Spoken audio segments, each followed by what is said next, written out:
I don't know why I gave a thumbs Hello. up. You can't see it. Thumbs up. Invisible thumbs up. Welcome back to another session of the Carnival cards, our Wild Beyond the Witchlight campaign. And I've got quite the recap. So let's begin. The party began in the Pixie Kingdom, and they were questioning their homeland, Prismir, and that they explained basically that they fled due to all the flooding that was going on. And they gave you more information about what's known as Domains of Delight, and Rodolfo acquired that book from the wizened pixie Bramble Rainhawk. Meanwhile, Solomon was inside that cave with Xaxx and transformed into a crystal chrysalis and metamorphosed into Not. The party then split up. Tarquin went to speak with Candlefoot, but instead only managed to get mimed responses. With some good guesswork, Tarquin gathered that the now monochromatic Candlefoot spotted this crow sneaking around the carousel, and then later he himself went to propose to Alasha, but the crow stole his voice, supposedly. He ran away utterly distraught and has been stood outside the Hall of Illusion since.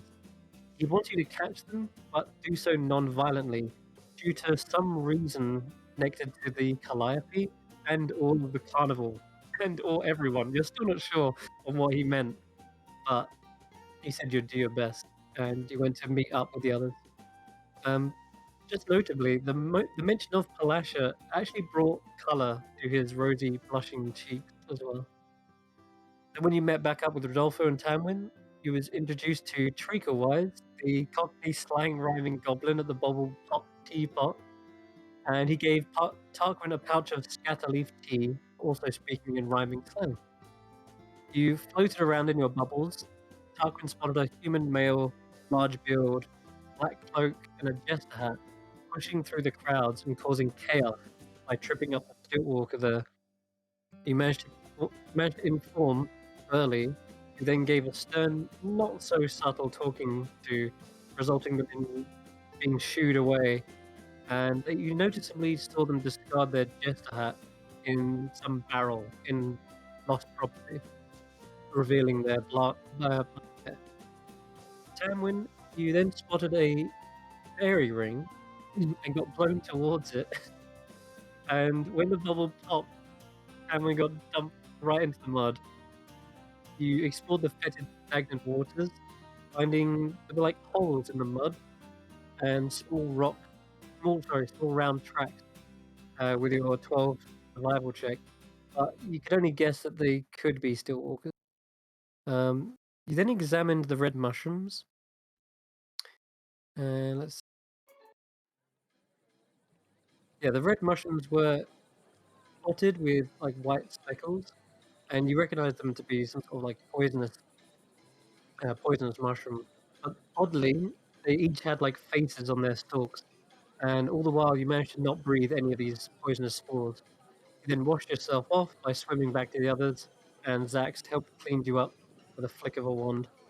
And speaking of Xaxx, who had come so close to victory in the Great Snail Race, riding breakneck flaming snail, but first place was stolen in a photo finish by none other than Nox, riding the now crowd favorite Flower Flash, and was awarded a potion of advantage.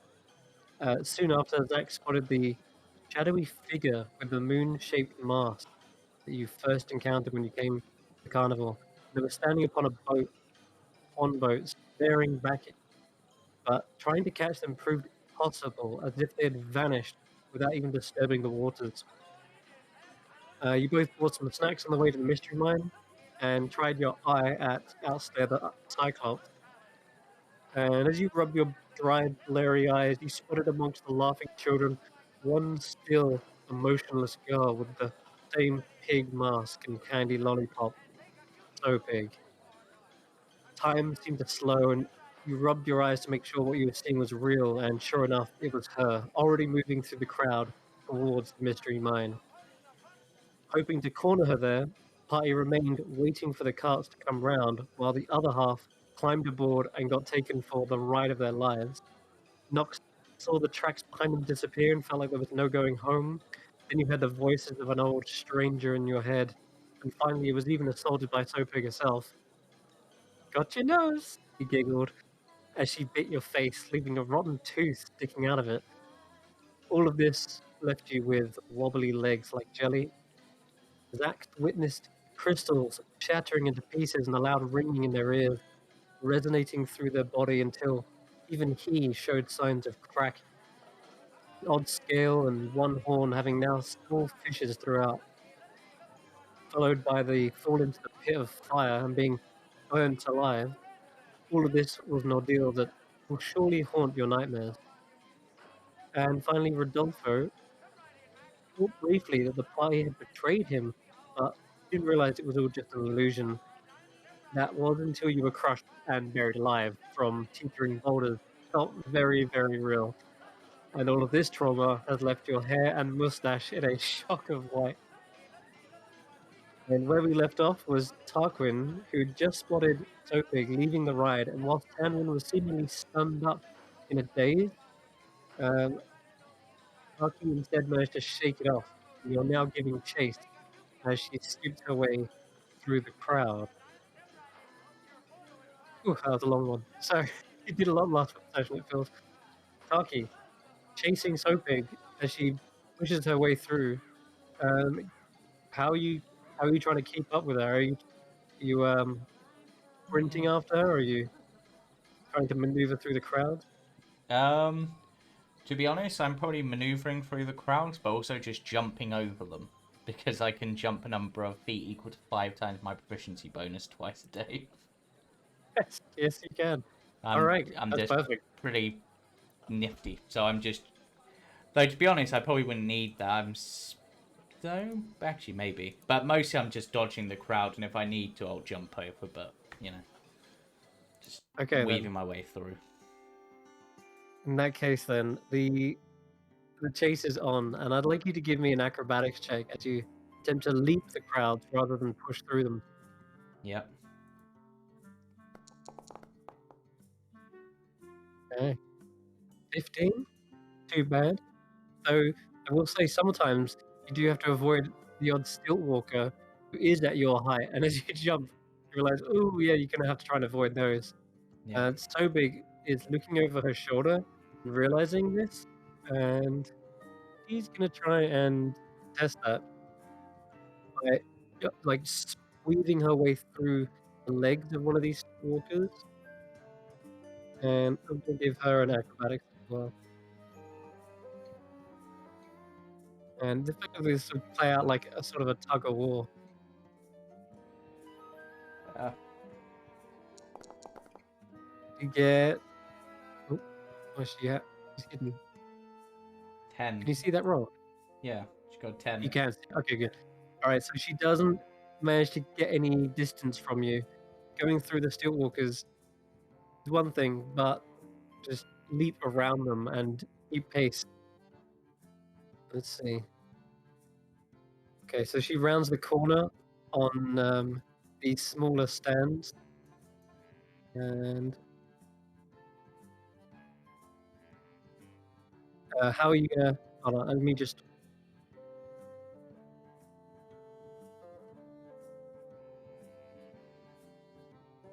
Okay, so at this point, Tarquin, you see another giant dragonfly swooping a bit low and overhead, and the rider is clearly losing control once again. And Okay. it means jumping is incredibly perilous. Yep. Okay, then let's do something a bit more interesting. Might as well use an item that I've got. I'm going to use the pixie dust and fly after her. Oh wow, you're using that. Okay, sure.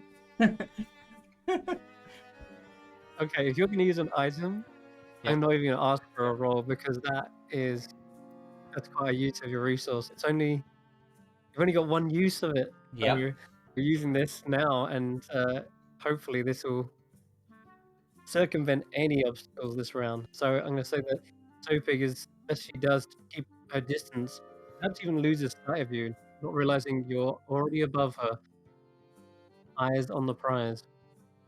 Hmm. Okay. All right. So she's coming up to the calliope by the look, and you can see there is a the calliope is a strange thing to witness because there is a brightly coloured wagon and a monkey wearing a cloak covered with buttons, and he seems to be turning a handle at the rear, sending music into the air from rows of golden whistles. And as you're approaching closer and closer, you also see a goblin dressed as a ladybug, and Soapig darts around her, darts around the ladybug. Meanwhile, the ladybug seems to start toddling up to you, rattling a tin cup, and they seem to like they're not trying to stop you, but they are trying to get your attention. Um, and as they kind of basically barge into you, I need you to. Oh wait, no, you're off in the air, aren't you? Yep. I forget. As I fly over, I'm just going to try to drop a gold piece into the cup. Okay, sure. As you notice, you look down. Actually, not pennies in the tin cup, but more buttons. It seems. Oh, buttons. In which case, Hmm. rather than that, do I have anything that's just... I don't have anything like just minor like that, so... Quickly balls up the bag that the pixie dust comes in and drops that into it.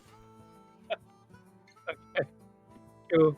You can hear them saying some sort of rhyme, requesting for these as well. As you're aiming at the bag to drop it down, you hear them saying, um, "Spare a button, if you please.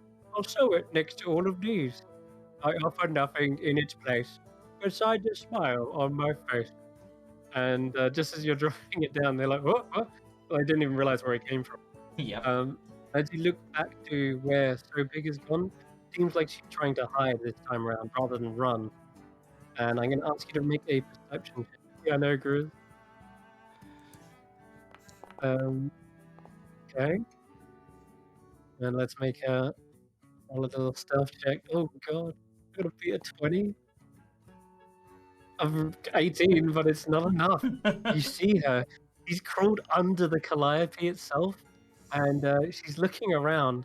You spotted her, and she's looking back to see where you are in the crowd. It's like she's confused as to why she can't see you, and then perhaps as she's crawling out the other side of the calliope, stand up.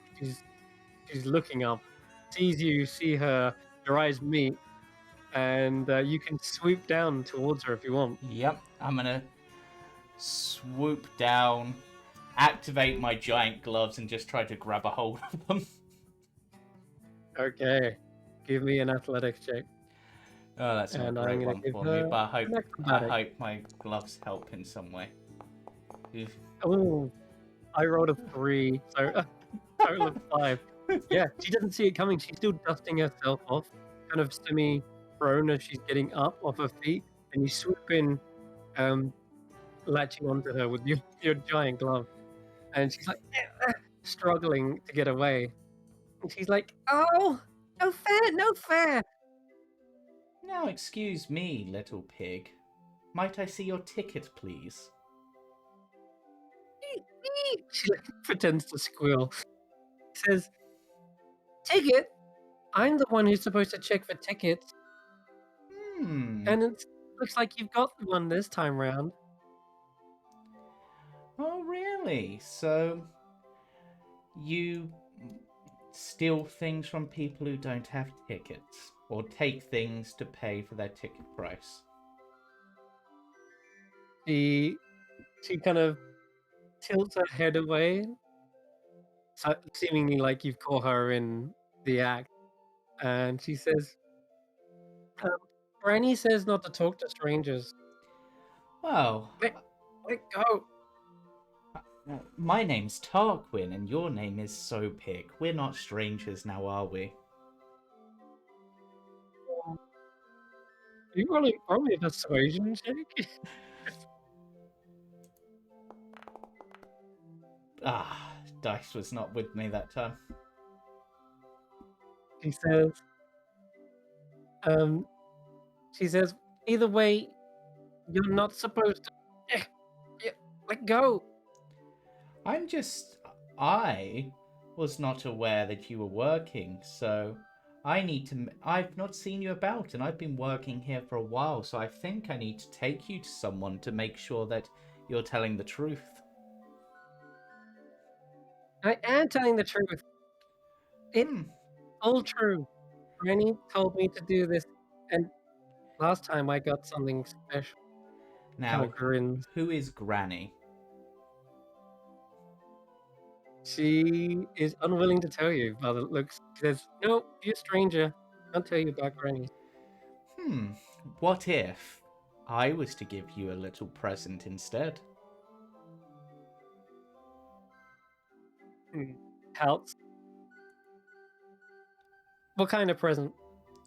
Better be good. Hmm. Well, do you like tea?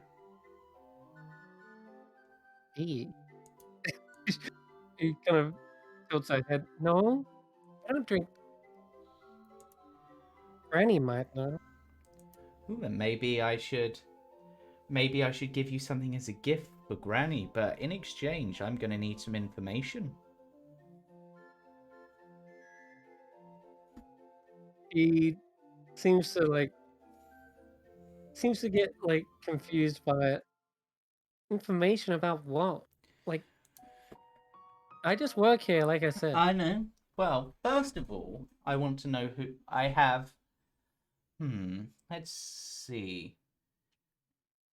3 questions for you. If you answer my 3 questions, you'll get a prize. He seems game now that you've kind of made it into an actual game. It's like, Okay. okay, So, question 1. Who is Granny? Want to make sure that she's the right person for me to give my tea to. she says, Granny helped me when I was really young. I Hmm. was very ill, very sick. Granny made me all better. And she takes a big grin, and you can see her toothy, decayed mouth going. Like the gums are kind of rotten, Yes. teeth are missing, and her skin is a very weird complexion, like a dead person's complexion. They're drained of color. Hmm. Did you give my friend's doll to Granny that you took She from them? her grin turns sort of cruel like, and he goes, "Yeah, Granny really liked that one, Then my and it had the added benefit of making her cry making that girl cry even more." hmm. Now, third question. Where can I find this Granny? Only me, obscurity, and April can get to Granny. Well, you haven't answered my question then, so I guess you don't get a prize. Such a shame. But if you're willing to take us there once we're done with our day, then maybe there'd be a prize in it for you. Wait, that's not fair. And you see her wriggling and trying to grip a hold of her lollipop. And she says, "Well, you're not allowed in Granny's home anyway. She doesn't want outsiders." Hmm. Well, once I'm inside, I'd be an insider, would I not?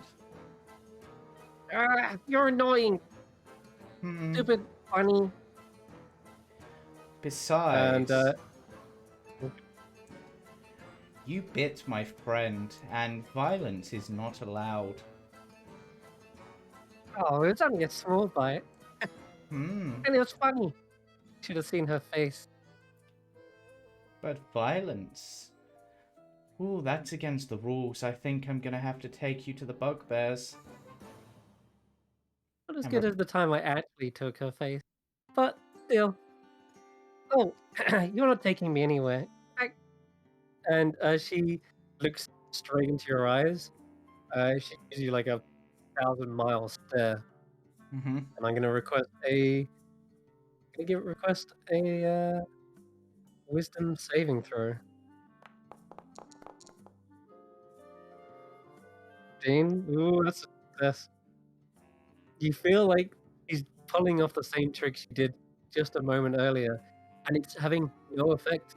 You feel like you're completely immune to this particular thief this time around. And oh, brat, you already saw straight through me.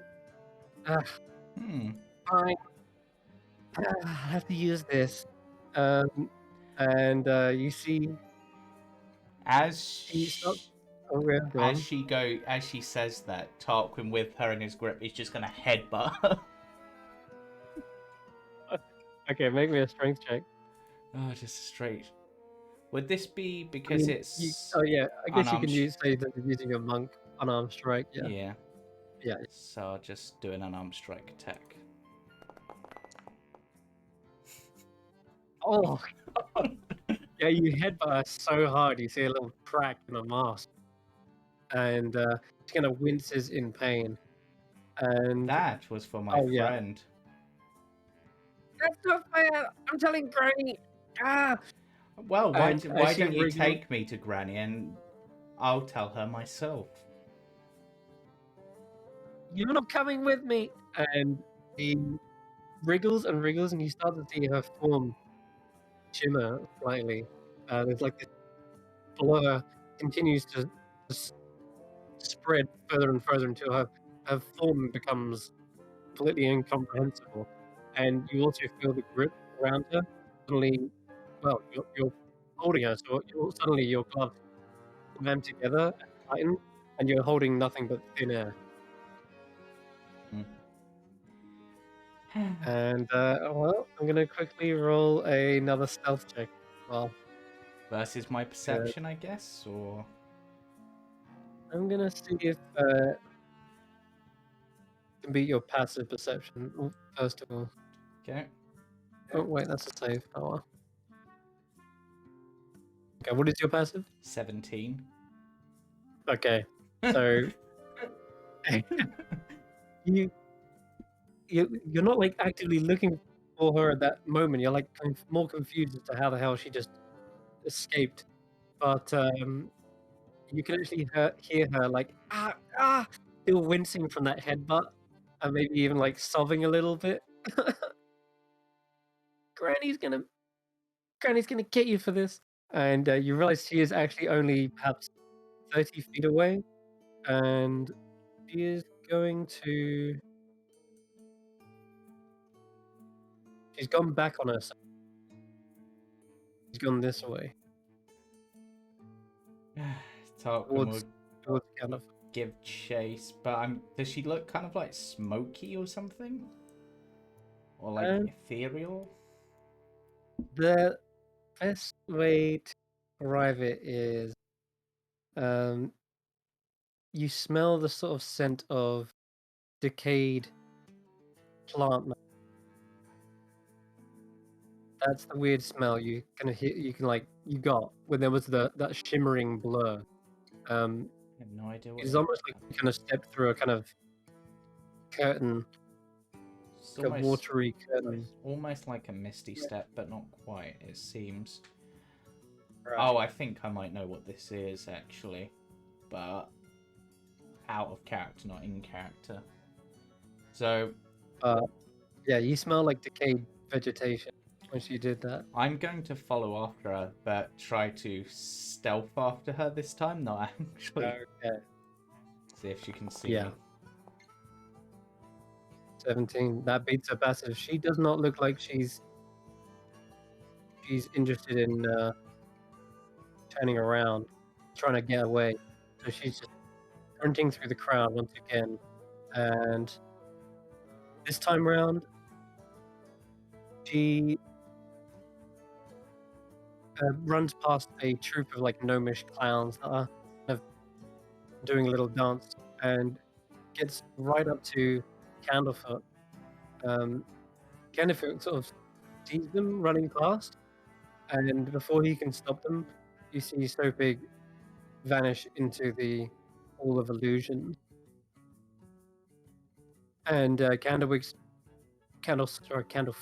is trying to like obviously call after them, like, no, wait, you need a ticket, but he can't because he's got no voice. So you just sort of see him miming with a he puts up his like fingers in the shape of a rectangle, and he just gives up. He like throws his hand in the air. But we see Sopig blink off to. Sort of get to like the entrance and just be like, it's going to be near impossible to find them in there, and I would have to use a ticket to do it, and I don't have the time. But at least I got information, so it wasn't completely a waste. Huh. Candlefoot hasn't even noticed you at this point. With his back towards you, Yeah. looking into the Hall of Illusion. Tarquin has a quick glance to see if he can like see her immediately. But if he can't, then he'll just head back to the group. No, it seems as though she has rounded the corner. The mirror is not reflecting her either, strangely enough. But yeah, you don't see her immediately. But you assume she definitely went through that entrance. Okay. Well, jump back to the others whilst that chase scene was going on, and you decide whether to pursue or not. So everyone else has just got off that ride. The dwarf is still trying to apologize and say, like, look, I tried to warn you. Like, it's none of it was real, okay? That thing that bit my friends. This is real. Look at this. Look at the damage. And he. Oh yeah, all right. He said he was going to close it down just to do an inspection of the mine. I'll make sure there's no other loose plaster or splinters. Who is that person? The girl with the pig face. I can't say I saw her / remember her. Have you seen such a person in this carnival before? I mean, there's lots of people with different face paint and costumes. Can't say I've seen where we sell those giant lollipops though. Must have been one of the candy stores. So, Knox getting out of the cart. He's like, "Woo! That was scary yet thrilling.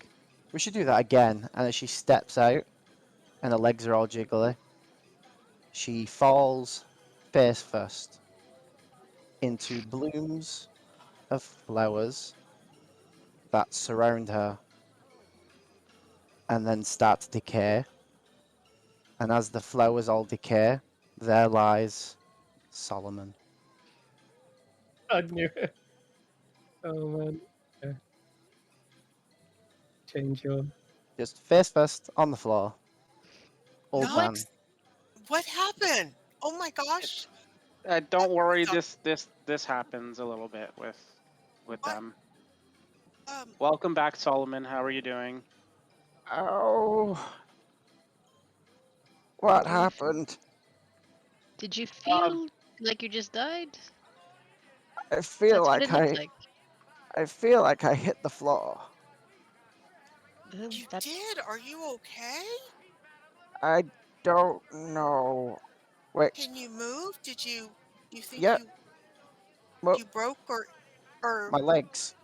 They won't stop shaking. What's going on?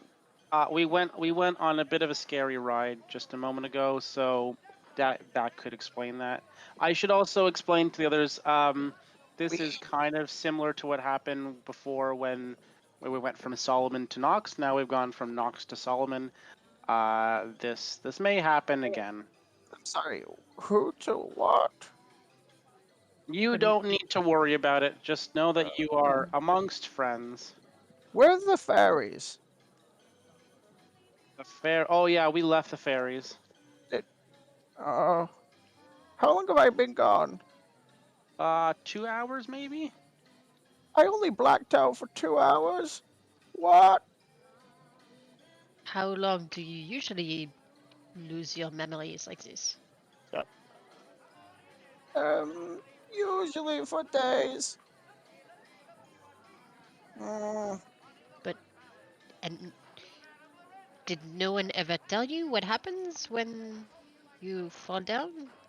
You transformed into flowers. It was most disturbing. I don't really stay around people. They usually chase me away. When Solomon, when did this start happening to you that you started losing your memory? Um, about a week after we left the carnival. Oh my goodness. Huh. It started happening weekly and then every few days, and well, I guess hours now? So you That must remember be so. being at the carnival with us before? Yeah, I told you it was horrible. Okay. So, hmm. Wait, what's been happening to me? Well, you won a snail race, Oh, and then we cool. won a scary mine, and you got your face bit off. Wait, I I missed the snail race. Yeah. Oh, of course I did. I mean, we can go back and do it again if you really want.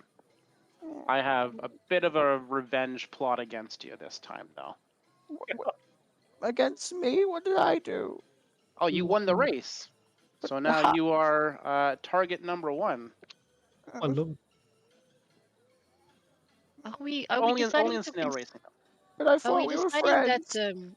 that Nox and Solomon is one person or two persons? It was Who's? Nox who won the race. Wait, Oh, true. Nox won the race. Well, Nox. you don't remember What the is race the though, right? etiquette? Solomon, I'm do you so remember the race or confused. no? Solomon, I'm do you remember the race? No, I remember being with the pixies and I started turning into some sort of crystal. Yeah. And then I remember falling down a deep, deep pit with a pig-faced girl. Oh, Ah, so you do remember part of that. The pig face girl was there, and yeah, the pit. that was Oh, new. Yeah, okay. Huh. Okay. It I could confess, be I do it not could be understand. well, it could be that it's one person with two personalities or two people inhabiting the same body. Wait, can we go back a moment? You saw Soap Pig? Oh, we all saw Sopig, yeah. No, I mean, Solomon said he saw Soap Pig at the Pixies? no, I don't know. It was a dark pit and I was falling. Oh, that was part of the ride. We were just Okay. in a In ride, in and the Sopig, mines, yes. yeah, yeah, Uh, Sopig bit. I guess it would have been Nox at the time. Bit Nox's Okay. face. Nox? What? I'm so confused. When you're not you, when you're not Solomon, you're Nox. That is what she asked us to call her. Oh, Them. Um, yes. oh, what is she like? Is she Uh, better than me? Well, she no, wins snail races. Oh, but you've never done a snail race, so you are 100% on snail races as well. ah, oh. I've never won a snail race, so it's okay. I I have not didn't. played this either. I don't remember And winning it. I have and never. Rodolfo didn't even finish the snail race. That's how bad he is. I've never Rodolfo even was not been. in the snail races. He was in the bubbles. Oh, right. funny. Sorry. Wait, It was was some Rodolfo other with us or not? mischievous prankster. There was another. There was another. Sounded like you, Rodolfo. Sounded like you. Sorry. And Solomon, I wasn't even in the snail race. I was actually covered in muck. So you were doing much better than me at that time. I mean, yeah. He By seems the way, mildly reassured. his transformation was, yeah.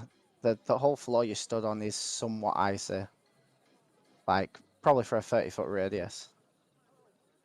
Ooh, Flare wise, not actual rough terrain because I can't really yeah. do that. Yeah, there's like frosted grass and icy tips to the nearby clan. But Tarquin nonetheless, chased Sopig out of this ride. Do y'all feel well enough to go out and look for Tarquin so we can help Tarquin? Or do y'all need to sit down? I mean, I know y'all got hurt on the ride, and I feel so guilty about that. So I don't want to leave you if you need help No, or I if you feel need fine. comfort or aid. But We Solomon has these wobbly legs. I'm no, feeling a little wiser, if you could say that. But Solomon, I think, got the worst of it. I mean, I not think Solomon. Yeah, Does Solomon. yeah. does Well, you notice, does Xaxx look different at all?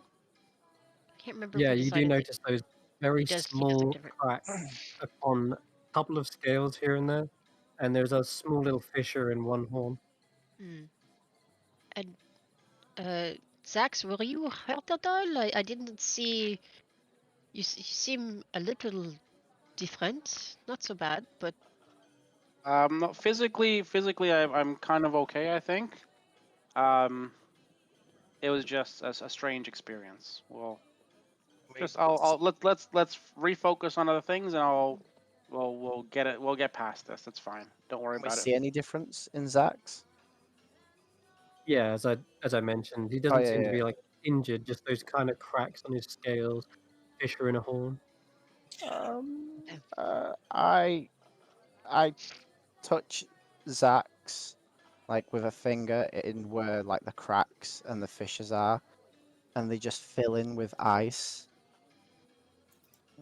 Uh, have you always been able to do that? I mean, it's temporary. It always melts when I'm gone. I would hope, Okay. but I don't know. I just wanted to help my friend. Thank you, Solomon. I appreciate that. Okay, it's the least I can do. So, at this point, Tarquin, are you heading back to the others, Yeah, or he's heading as he can't see Sopig and he knows he'll have to spend a ticket and potentially use time to find something in a place called the Hall of Illusions, which I'm sure he'd be aware how it works, having worked here for 8 years. He's just like, yeah, that's not going to be a good time. okay? So you see Tarquin heading back.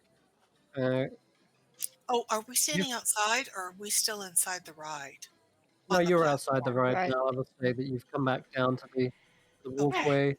You do spot Tarquin. Well, that didn't go great, but I learnt some stuff, so. And I got to What? headbutt them. You got the This, headbutt who? The Sopig. pig? Oh, you caught her. Yeah, and then she did some weird thing that smelt like rotten plants and escaped my grip. And then she ran into the Hall of Illusions. Wait, she farted on you? Maybe she like suddenly disappeared or turned like so I couldn't actually hold her, and but it smelt of rotten plants. The Oh. That's the odd. hall of But But it hall of doesn't smell like rotten plants. I've got some information for you, Tanwen. Yes. Right. So apparently, though we probably knew this anyway, Samantha was taken as placement for you not having a ticket, Oh, and even and we were chasing Juniper. We didn't mean to not have a I ticket. I know, I know, but apparently they work for someone called Granny, and Granny really liked Samantha because Not only because she likes Samantha, but because having taken her, it made you cry. So she's a horrible person who will be getting a headbutt the next time if I ever see them. Thank you, Tarquin. Thank you so much. There is also someone called Obscurity, and what was the other name they mentioned? April. And April, who are also involved. And oh, you're back, Solomon. I think I might know a bit about why you're you. Where I am me because I have always been me. Well, I mean, you know, the whole swapping thing that you seem to do. Apparently. Yeah, because because the other you, Nox, seems to be a female presenting person, and Sopig mentioned taking someone's face. Oh. And I don't remember my face being taken. And I'm wondering if maybe that's why what happens with you happens. I don't know. I can't say for certain, but you're the only person I could think of that it could be, so that might be to explain. Also, I mean, One sec. Okay. I think I know what she did. I mean, to escape. Okay. I vaguely remember the adults from where I was being able to disappear one place and appear in another. Oh yes, that sounds right. Certainly could I've seen be. that. I've seen that happen with a couple people as well. But all the spells I know that allow that, you don't smell like plants. Well, it might maybe just Maybe be the that little druid quirk. can do something. Well, maybe she's like me because the adults that did it around me were like me. Dad? Interesting. Changeable? What do you mean? I think it's kind of like this, and he fair steps behind Tarquin. Okay, and you're in winter right now, aren't you? I am in either. One sec, let me look what they each do. Tarquin, was there a tree next to her when she disappeared? So 1 sec. No. 1, 2. It's in the room behind Xaxx, did you say? Behind Tarquin, and 1 is autumn, 2 is winter. Yeah. I'm gonna smell right where Solomon used to be to see if I smell anything. So, make a wisdom save. Fortunately, I'm good at those. I say that was. Describe what they see and smell. Suddenly a burst of chill just comes out, and it looks like icicles are jutting out towards you. And then you just freeze on the spot for a moment. Yeah, you feel like, I guess, frozen down your spine. It's a chilling That kind of thing. appearance of Solomon as well. I imagine you've got like ice down your beard. You look like a Yeah. frozen corpse for a second. Yeah.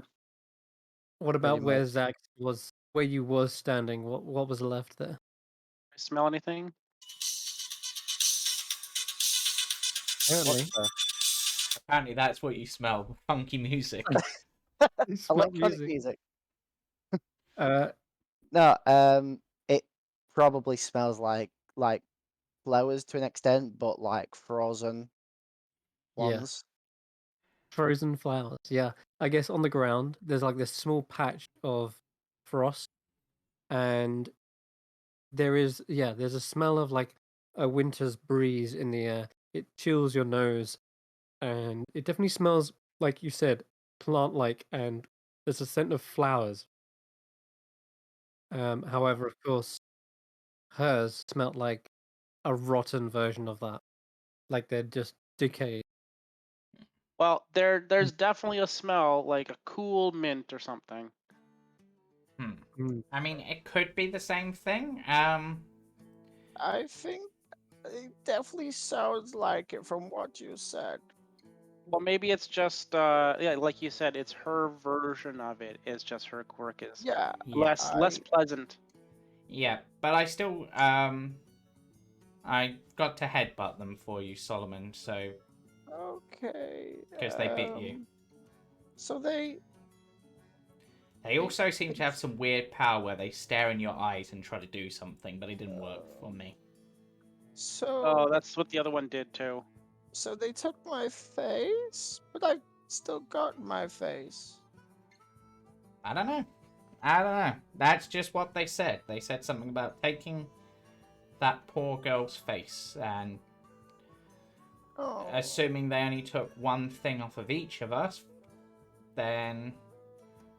Which begs the question, what did they take from me? Well, here's the thing. Solomon has a face, and Nox has a face, and they're different faces. So maybe there's a third face that we don't know about yet. That's possible. I mean, after all, you've got this whole sort of, like, winter thing going on, and Nox is more... I don't know... Like spring, summer. Yeah. Yeah. So maybe one of the other seasons was taken, if you have more seasons that you can become? I don't know. I I- big crunchy leaves. This is all this.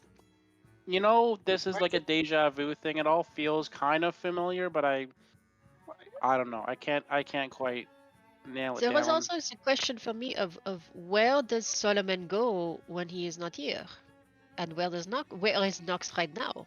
Perhaps this is the part that was stolen. I don't. There I is- just everything goes dark and then I disappear for a few days.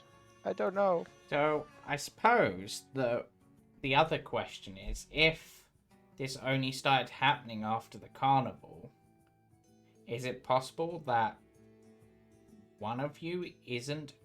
Maybe rather than stealing your face, they replaced your face, so you've got like a different face? Like identity theft. Yeah. I don't know, but...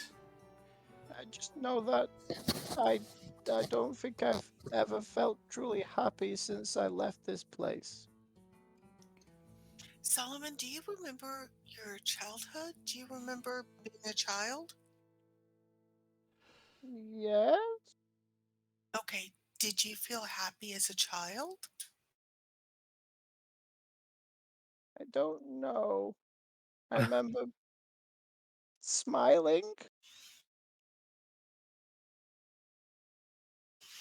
What's your favorite memory from childhood? Um, I, being alone, because then I can't hurt anyone. hurt. And why would you hurt someone? Why would you? Because- You've been with us. We have not been hurt. I mean, look at Tarquin. I've had worse. Every time you look at me, you won't stop shaking. Oh, I'm a rabbit. We just really aren't that comfortable in the cold. We Oh. normally hibernate. See? But That that's... wears off, doesn't it? Quite quickly. The Yeah. frightened condition is. But It wears off. but A quick that's conversation. that's not you, you know. It's that's just the cold, and you haven't hurt me. You just kind of surprised me, and I like a good surprise. You know, sometimes it's good for the old heart. But do you know what else is good for the heart? What? The Big Top Extravaganza, which is starting shortly. We should go queue up. Are we not going to follow the pig girl in the I illusion mean, place? well, We know where she is. if we follow her into the illusion place, we'll have to use a ticket, and if we follow her in, we'll miss the Big Top Extravaganza. I'll say this, Tarquin. You, judging by the time, I'll say you got time to do one more thing. One more attract. Or the big. We could go in there and try to find them, but it is the Hall of Illusions. It's a weird place.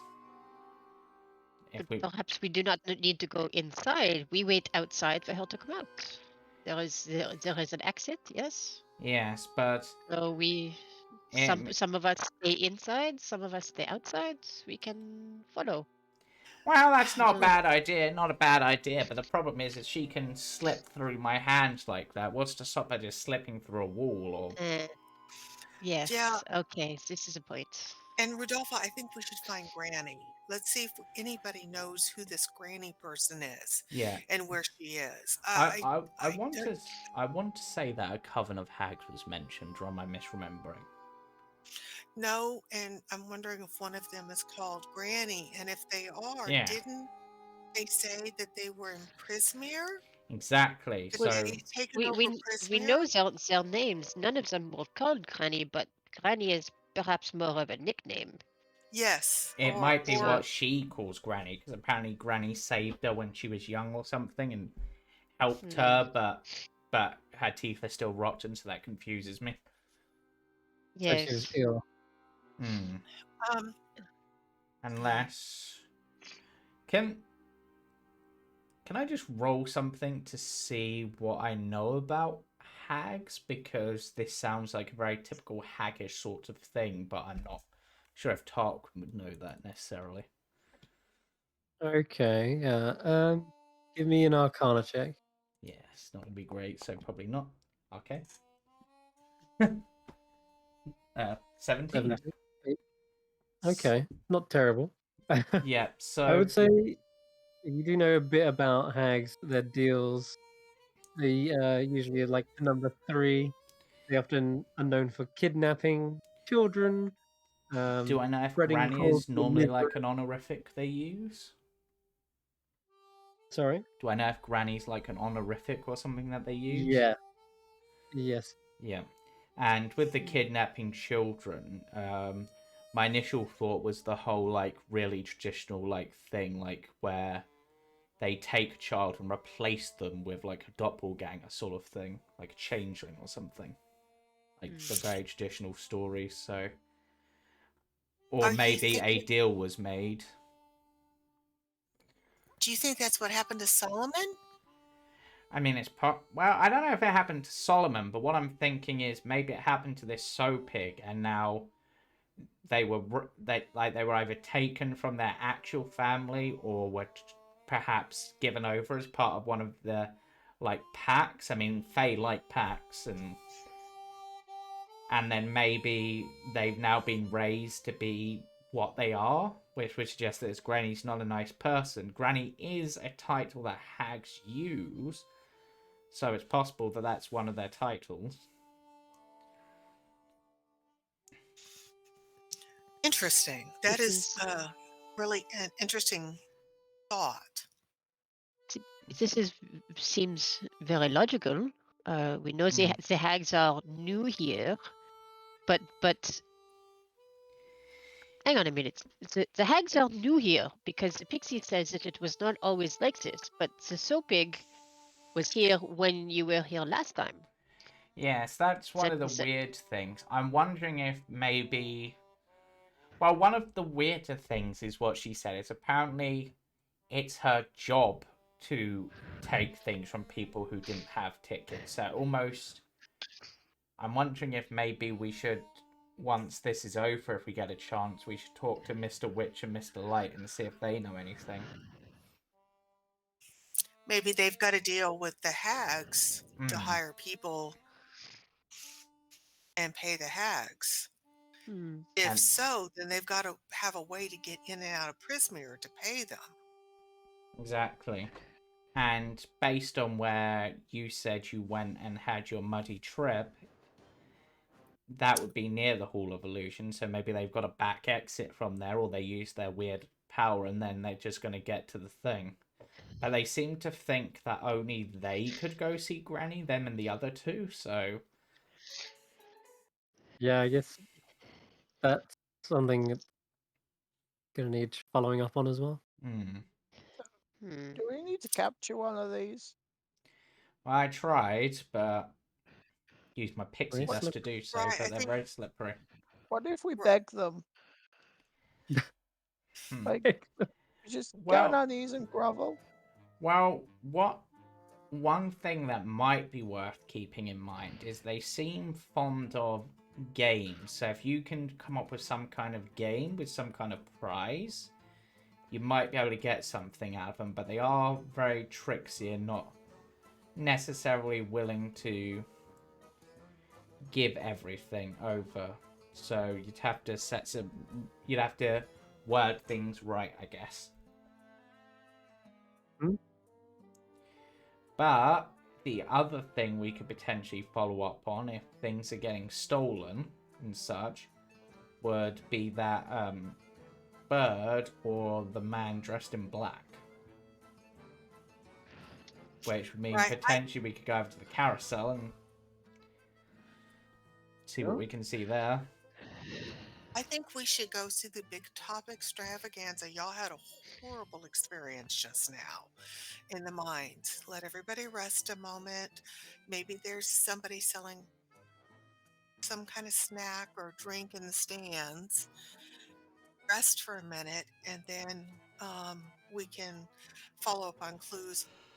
I mean, we don't want to chase around willy-nilly. It might be better if we pause, think, and then take action. I agree. Very well. Yes, if you think this is best, if it's true that we may not be able to catch this girl, I but think, perhaps we should just ask. yeah, I the- think Tarquin got a lot of information out of her, and we now have more to go on. So, Tarquin, did Soapig say anything about the other two besides their names? Just their names and that they're one of the only ones you can go see Granny. You think it's the same Granny That's for all three of them? That's what I'm thinking. I mean, hags like threes, so if this is a hag, having 3 children to do her work for her would fit. There's also 3 hags, so maybe it's one child per hag, right? Possible, or maybe it's Oh, 3 per each, and only Granny is the one who does this sort of thing, and maybe the So guy in 9 black- of these people? maybe because the guy in black doesn't look like. I mean, he could be obscurity, I guess, but I very much doubt they're the other one. So Well, it sounds like Obscurity is the moon face one, right? Because she's sort of shadowy and obscure. April. You said the other one was April. yeah, April, obscurity, and Soapig. I don't know. I don't think I've ever seen that April one, so I don't know. Unless the shadowy one is April and the third one is obscurity, and that's why we haven't seen them because they're obscure. I saw Obscure earlier, before we met up. But like when you guys were up in the bubbles, I saw Obscurity, but I couldn't track her down. No headbutts on my end. So did you see where she went? She got on one of the swans that's going around the river, and I tried to cut off the swan, but she wasn't there after that. Perhaps she also has this disappearing Yeah, ability. it's possible. And no, I wasn't close to the swan, so I don't know if there was any kind of a smell left over either. I will also remind, I think, Tanwen, you did see them as an aerial view, and they were able to hover across the river, float, and then they blended in with the shadows I of had the completely underground. forgotten about that. Yeah. Thank you for the But reminder. but if I'm remembering right, they also hopped off the swan thing near the Hall of Illusion, right? Like it was near that corner. No, So- it was going around the snail racing when that happened because I was trying to cut her off before she got to the Hall of Right. Illusion. Okay, but I mean that corner of the I don't know. It was Maybe around. that, maybe, It was maybe, it was maybe that's around irrelevant. Maybe that's Well, irrelevant. I maybe don't they were both going to that ring that Tanwen found. know. All of them come off this side, though. Sorry. So they weren't going to the ring. They were definitely coming back into the carnival. So if we want to look for this place, then we take the swans. I think is we know possible? where we know where the mushroom ring is because Tanwen told us, and we know that Obscurity and Sopig at least are running around somewhere, so maybe we'll see them again. But I think I agree that our best chance, I think, to move forward is to talk to Mr. Light and Mr. Bright, or whatever their names are. Mr. Witch and Mr. Light. Mr. Witch and Mr. Light. Yeah, that's it.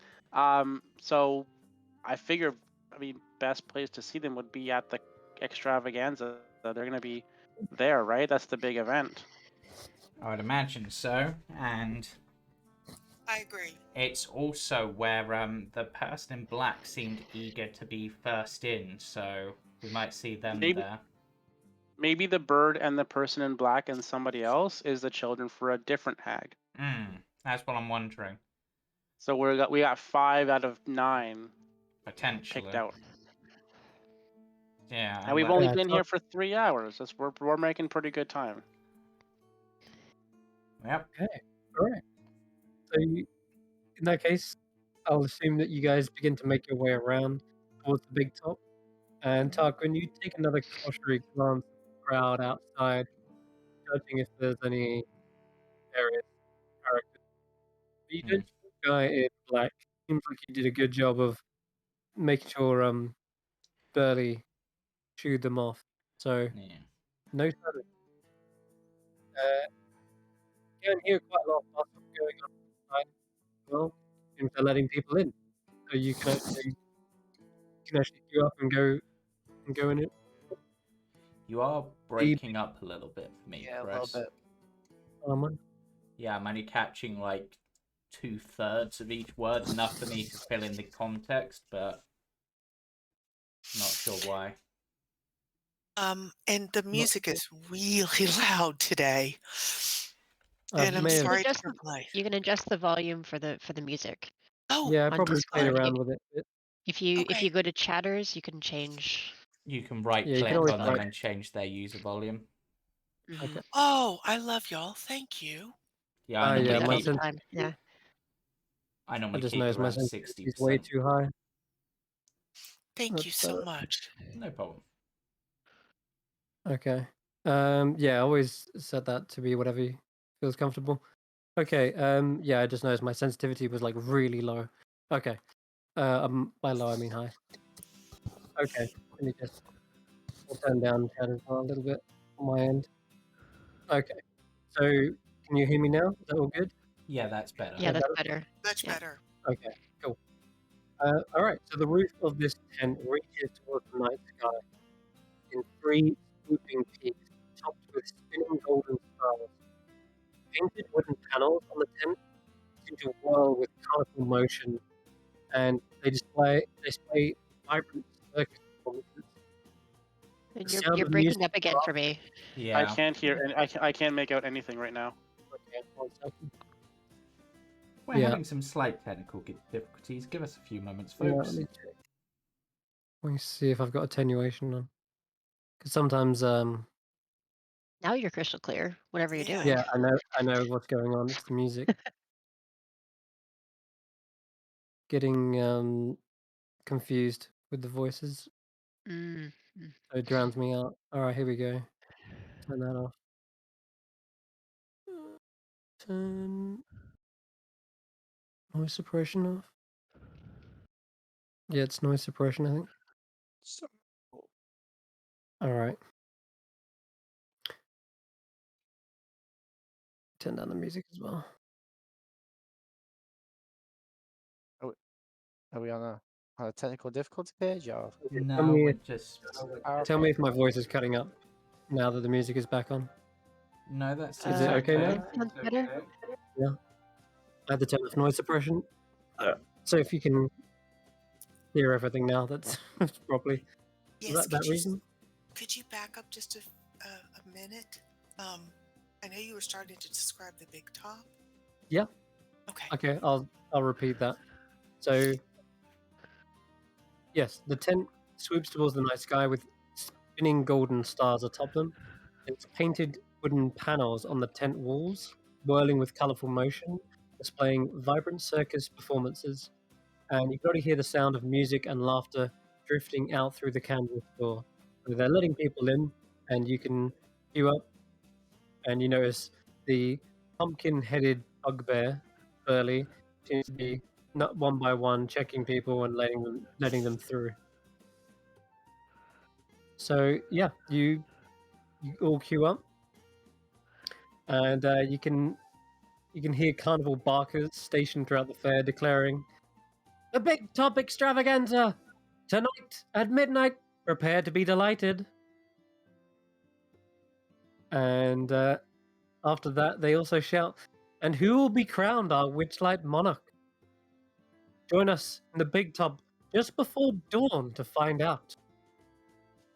So it turns out there's two events that happen here. One is the extravaganza, and the other is the crowning.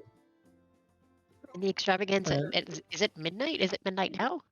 It is. This is. Wow, I Oh, thought it This was is evening. midnight. yeah, I did too. Is this a crowding between the Mr. Witch and Mr. Light, or is this just anyone here? It depends. Who is the monarch is really up to them. Depends how much joy you've brought to the carnival. That I is the guess I walk criterion? in then. One of them, yes. This is what is the other? Just so we know, I have no interest in being a monarch, but surprises are perhaps good. Can we Well, put our names forward? embodying the carnival. Oh, he already knows mostly everyone's names. But tell you what, if you are able to perhaps wow them with the extravaganza, I'd say that's one step towards it. But Mr. Light always seems to know just who is bringing the most joy. Uh, Uh, I That's think it's something to do Solomon. with his. Solomon's bringing the most joy. Yeah, totally. Some say it's his wand. It has a power to detect joy and laughter. Oh, Yeah, you've seen him with it, I think, once before, and it's a strange-looking kind of weather vane. It looks like it's shaped in a shape of a butterfly. so But in fact, what have we got to here's do with this big top? the big top. Well, mostly sit and enjoy. But if you feel like jumping into the action, there'll be an opportunity, I'm sure. oh no, audience yeah, here's participation. I here's hate Mr. these Light. ones. That is the I one that think Mr. I Light will holds. sit at the back. Well, if you sit at the back, we might be able to see a lot more, both the aerials and the floor shows. If they are seating, arena like seating. Hmm. Plus, If you it's can flat watch chair. out. You can watch out to see if any of the strange people we're looking for show up, right? Or That's sticking true as well. around. Yes. Perhaps we should spread out if we are looking for these people. Okay. Down I here. can sit at the back. Someone else at the front. If Tanwen, perhaps you want to join the I'll sit at the back with fun? you. Okay. Yes, Excellent. perhaps we should try to stick in pairs of some sort, or at least try not to be. I mean, I'm happy to sit by myself because I've seen this before, so or things like this before. But maybe you Well, guys should pair up for. Okay, well maybe I think it is a good Tanwen and idea. Rodolfo. No one should be by themselves in case Okay. it happens. In case you meet something. Hmm. Yes, but Oh. Tanwen and myself will be at the back. Okay, then I'll go with Solomon. This all looks right. So you good do right see here. Burley is letting you in, and this is the mention of going on your own, Tarquin. Burley does say, "Oh, Tarquin, don't you have an act?" That's a very good point. Yes, I should probably All right, get Yeah. your fluffy button back. Yeah. Get into cut. You Yeah. got totally the wrong hat. I know, but he heads off to the back. Like I said, I'll be by myself. Ah, All right. it's strange that he didn't mention this, that he was in the show. But he is a strange person. As for the rest of you, keep the peace, no violence, and it'll make my job a lot easier. I wonder if you have seen a young girl with a face like a pig who has been biting people. We wish to report this to security. It injured my friend at the mines. Don't remember seeing anyone like that.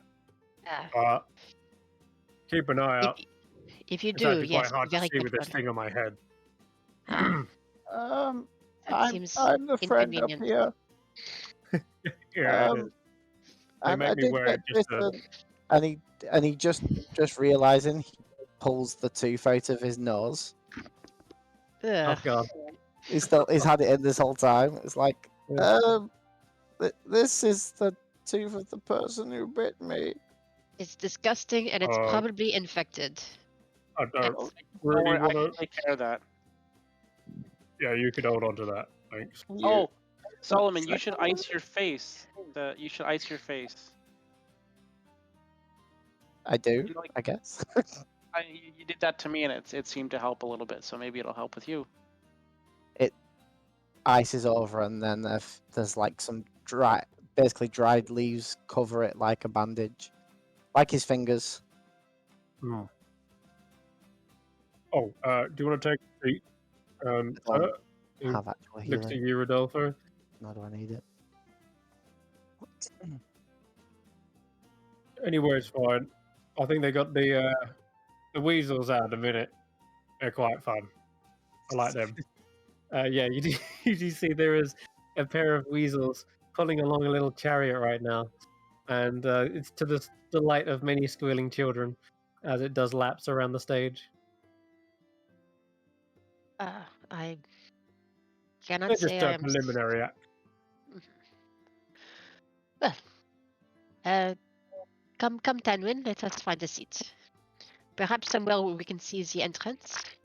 But I from above? absolutely agree with you, but wow, I've never seen weasels be that cooperative before. All right. They normally, wow, I am truly stunned. This is something I'm going to have to tell my family. They're not going to believe me, but I'm going to tell them. All right. So position your tokens wherever you'd like. Rodolfo, I'm going to follow you. Okay, I want to be. Let me see. I want to be over. No, actually, over here. Between, Okay. yeah, up In the top, corner. where I can see people sneaking in by the stage. Yeah, you see there's a small halfling playing a violin at the moment, and she kind of gives you a glance over, and there's another elf with beautiful golden locks, and he seems to have a lyre that they're slowly strumming on as well. And they Rodolfo will look at kind you, of- Rodolfo, and they give you a wink, actually. He blushes and looks away. Oh, okay. There's a sly smirk on this individual's face. Okay, Burley looks like he's just about let everyone in. There's more than what's visible, but I don't want to fill the entire room with tokens. It would get messy. But nonetheless, the tent flaps are sort of drawn, and you see a spotlight beginning to sort of scan the stage. Meanwhile, backstage, Tarquin, there's a number of different props, accessories, and costumes that the witch hands are dressing into right now. You see there is a pair of stilts, and someone's helping them pull on these bright purple trousers over the top of them. And there's another one attaching butterfly wings, and so on. There's another, if you wanted to take an extra accessory, now's the time if you wanted one. But other than that, you can tell me how you prepare for this. So Tarquin is obviously going to put his slightly flatter hat down and swap into his top hat.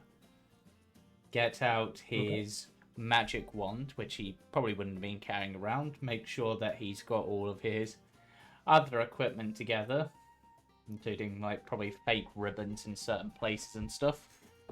You know, typical sleight of hand magic stuff. And yes, and probably get some glitter or something. Glitter seems useful. I find it useful. Yeah, there's glitter.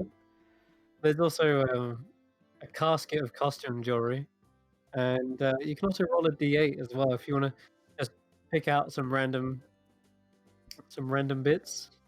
Yeah, why not?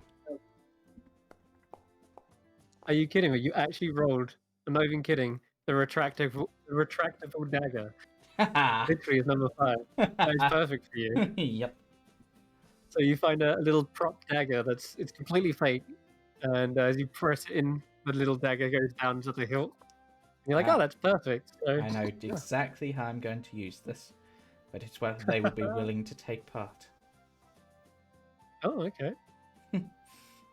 All right. So as you're getting ready, and the weasels have just finished their little act, you then see a elf ballerina who dances with animated costumes that seem to spring to life from magical wardrobe.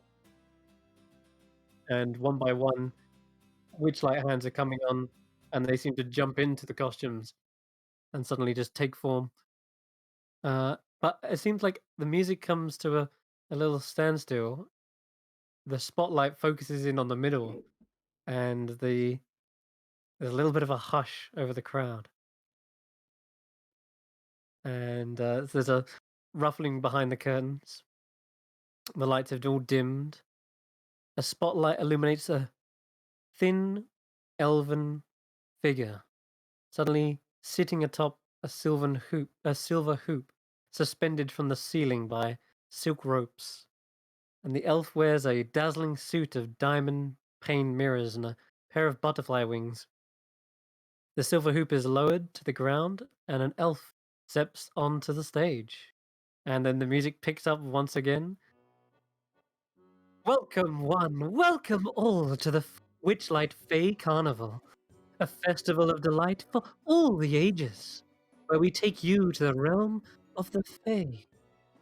A magical journey you privileged few can experience but once every 8 years when our worlds touch for a single night. How magical, you ask? Well, that is up to you. Well, the first thing you should know about the Feywild is it's not just a place, it's a state of mind. And at that point, the curtains are drawn to reveal, and the lights seem to suddenly just burst on as well. Jeez. The lights burst, and you see an enchanted forest basked in twilight. Columns around the big top suddenly twist and grow, sprouting leaves and forming magical trees. There are pixies and iridescent fairy dragons that suddenly flutter around. In fact, those who want to see what a fairy dragon looks like, there. These kind of blue, they look a little bit sinister here, but no, they're much more whimsical in this depiction. How big And are as they they, seem these to- things? Like the size of cats or the size of butterflies? They're Or actually really small. They're tiny, That's a- probably, like you said, butterflies. And Wow. they're about the same size as some of these pixies that are flitting around in the air, playfully Okay. weaving between the awestruck audience. While this is going on, I would like to start drinking my fairy bell nectar and I want to eat the Timbleberry tart that I bought from the Pixie. Oh, okay. Gonna take one of those magical, strange treats. I think we have the table. Let me just find it. Yeah, what time? What better time to take drugs than right at the beginning of the show? Well, try. I mean, magic. Yeah. So we can have you roll it's a D100. Yeah. I have a super D100? glazed mushroom. Yeah.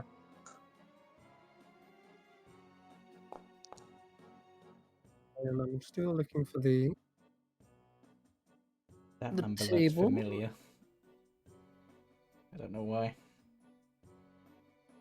Do I know if the Okay. if mushrooms the mushrooms that we bought are magical? the magical mushrooms you bought. Super glazed, Which one? sugar glazed butter mushrooms. Sugar glazed mushroom. Where did you get those? The concession stand, wasn't it? I remember. Oh, it was the stand. Okay. That was just for gold, wasn't it? I don't know. Those ones, Was it? maybe. Yeah, They could be. You could try them. All right, 76. I'll eat one. What the heck? Oh no. It's a cow holding their head. Oh no. That doesn't sound good. A dose of heart freeze slides down your throat. Suddenly, this dessert becomes chillingly cold, and we'll just figure out what that was. done? Oh, this is for Xaxx. I know. I must Okay. have done it to him. Oh yeah. I need you to make a Constitution save, Zach.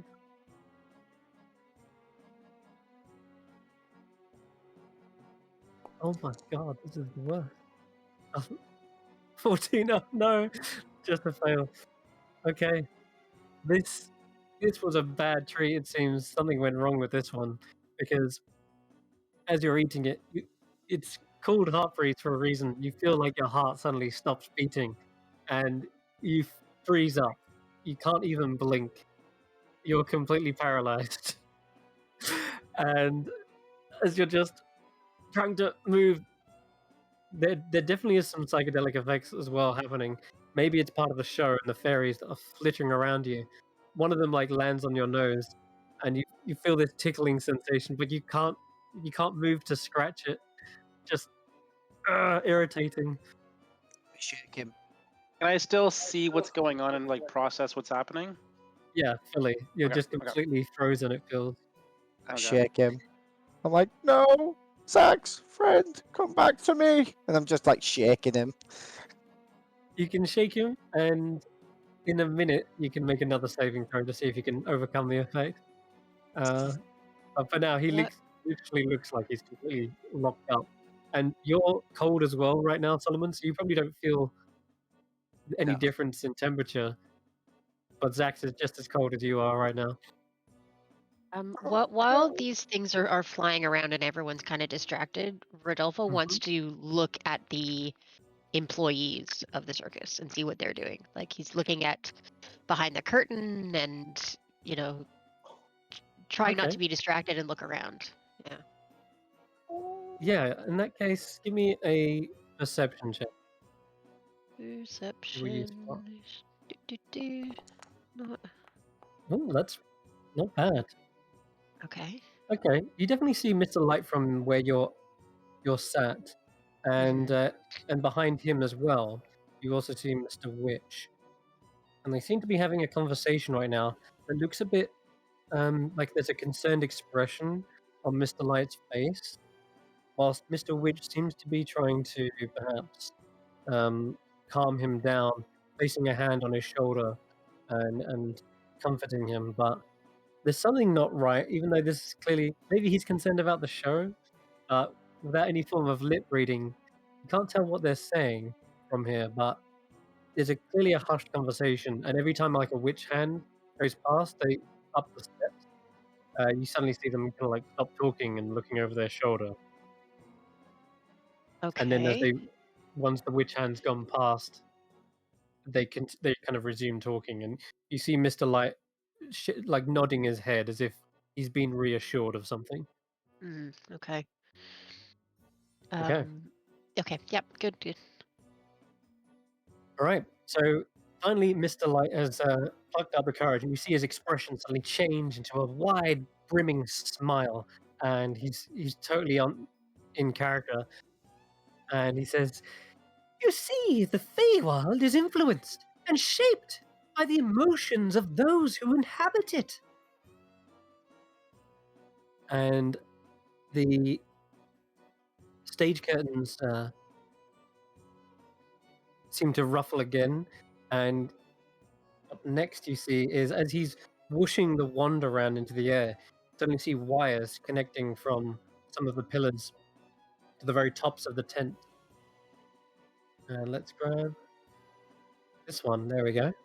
Ooh. As he does, there's sparkles and blooms of magic, and you suddenly see the witch hand who is getting ready steps up from above the rafters and begins balancing along this higher wire act. And on the other end, you see another one coming from the other side. Here we go. And they seem to dance and flip on opposite ends, converging towards the middle. And this tightrope is suspended probably about like maybe 20 feet above your heads. And you see the kind of audience is clapping, wondering what's going to happen next. Eventually, they meet in the middle, and suddenly they embrace and kiss. An explosion of color lights up the stage. Flowers bloom below them as this kiss takes place, and suddenly stars sparkle above. Mr. Light says, "As you can see, love begets beauty, and beauty begets love. But remember, all emotions run hotter in the Feywild. The acrobats mime a change of heart and begin to argue." And you see them doing so. They suddenly get suddenly heated and they push each other away, sort of balancing backwards on one foot on the high wire. And as they do, you suddenly see the flowers suddenly tremble. The colors of those blooms turn to red.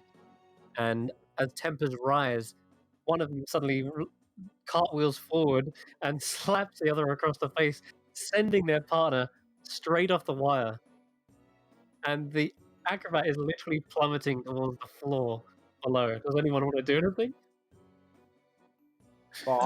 Rodolfo assumes this is part of the show and is just watching. Can I try and? The crowd Oh. is gasping like. I was gonna say I'd try and farm whip her to try and grab her and catch her. Rodolfo Okay. says to Tanwen, "I bet they will feather fall or something. I bet there's some trick." I Yeah, hope you this run is the forward. trick because I really need to go out and get her. But okay, Give maybe me this is the trick. an athletics check, Solomon. Athletics for Yeah. Try and for a catch farm them. whip. Okay. Well, what are you doing again? Just I'm gonna try and basically grab them with a leafy thorn. with your thorn whip, you mean? Yeah, because I was a bit of a distance away. Okay. Yeah, I guess you'll say you run forward instead of making up the distance by going into a sprint with athletics. You can instead launch your thorn whip and try Okay, if I suddenly change the direction of the falling, then hopefully they'll take Yeah, less damage. sure. Okay, give me just roll to hit with your thorn whip. I'll say that the DC is 16. Oh, that's it. Nice. Well done. Oh no! The Wait. You suddenly see this acrobat just before they're about to hit the ground. Solomon dashes forward, thorn whip whipping out, wrapping around their arms and body.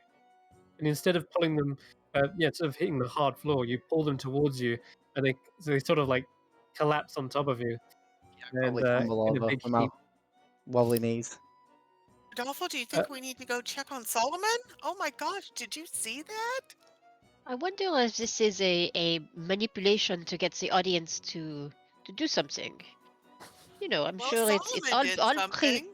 pre-rehearsed, and yes, and now he is a candidate for Monarch. This is most ingenious. I'm And he applauds politely and go, yes, the stagecraft. Very well. sorry. Did I hurt you? No, thank you. You saved my life. I wish these wings were real. And she like points towards the lopsided fairy wings on her back that have kind of come loose. They don't give you real wings here. How sad. No. And she helps you up. And as she offers a hand, you realize there's also a small ticket in the palm of her hand. And as she pulls you to your feet, she gives you a little wink and says, "And that's for you. A little thank you for participating, shall we say, and saving the day." The crowd is cheering and like, woo, like relieved that the hand is okay. And Sullivan, you've been gifted another whole Witchlight ticket, like an Nice. another eight stamps effectively. The Witchlight hand goes back up to the stage. The other one really flips off, lands on their feet, and they both take a bow together. And as they pull away behind the curtain, Mr. Light looks down at the flowers that have all turned red, and he sees an opportunity. Starts spinning his weather vane faster and faster, and the flowers begin to sort of spin and eventually catch light. And as the lights begin to dim, you see the flowers are the only illumination in here. Oh yeah, here we go. That's good. Let's grab this. All right. So the lights have dimmed, and to match that fiery mood earlier, the tree suddenly burst into flames. And to the acrobat's horror, as they're trying to leave the stage, they suddenly see a plethora flaming imp-like creatures suddenly surrounding them. Oh yeah, here we go. There they are. And for those who haven't seen what these things look like, I don't have any art, but you'll have to zoom in. They are like little flaming demons, and they've spawned out of thin air.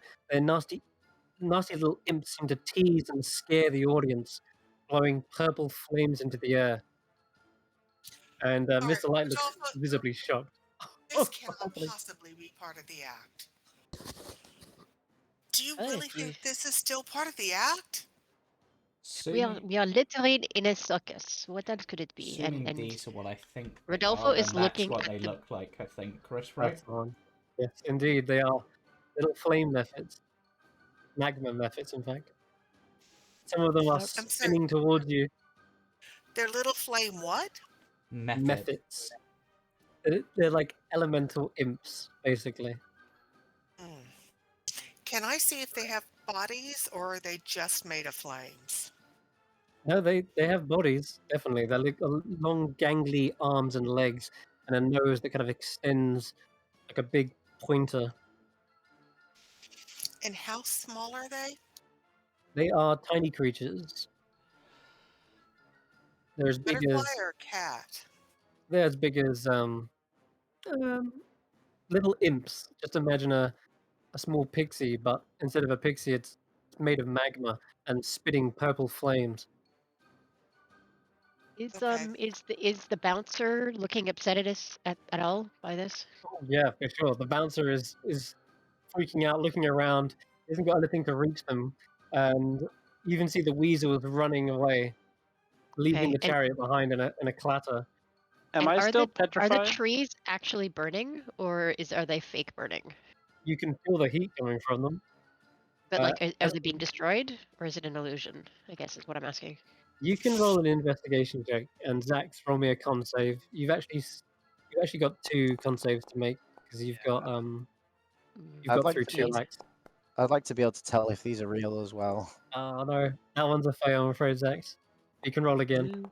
Ooh. I don't know. Oh, wait, Oh 15. my goodness. Xaxx is just still paralyzed as this is going on. Okay. You're trying. You'd think the heat would warm his frozen heart. It would. It's not enough. It still feels like your heart has stopped and you're like completely stuck there. Sorry, anxiety. Okay, what did you get on your investigation? 15? I got 15, Check. yeah. Check the DC of these. Yes, you can see through the flames on the pillars and the trees. They are definitely illusions. Though the heat, isn't it added touch that Mhm. really makes it believable. And he, yeah, okay. So he'll let Tanwen do what she's gonna do. He's not gonna stop her, but he is continuing to watch the staff, and he's also gonna watch around, kind of in this area, like behind him, to see if there's anybody who is sneaking around or entering or exiting. Going behind the stands, and he he's Okay. looking out for other Okay. stuff than the show. All right. You said that one of them is approaching me. Yes, two of I them am now. pulling out my bow and arrow. I'm a Excellent. ranger, and I'm going to shoot first and ask questions later. No. Okay, so to target an enemy, all you need to do is double right click, or you can hold down Alt and left click. Either one works. Okay, so double right click. All right. Yep, on one of those. You should see a little. I've tried both right click and left click, and it's not. Yeah, I'm just You've got getting a. whoa. Okay, try holding down Alt and then Okay. left clicking them. It should. Oh, there yeah, you go. Got it. That works. So now you've got it targeted, you can actually click the bow from your character sheet, and there's a little dice icon as you mouse over it. If Okay. you click that dice icon, you should be able to fire an arrow. We'll see what happens. Oh yeah, Is there we that go. That all worked. Perfect. Okay. The method that you've just struck with an arrow suddenly bursts into flames and pops, almost like a balloon filled with sparks. The other one still flies continuously towards you, and it's going to get a go. So you can give me a dexterity saving throw. okay? Save and a dex. Ah, man. Oh, okay. This thing suddenly breathes purple fire straight towards you. And let me just do the. Okay.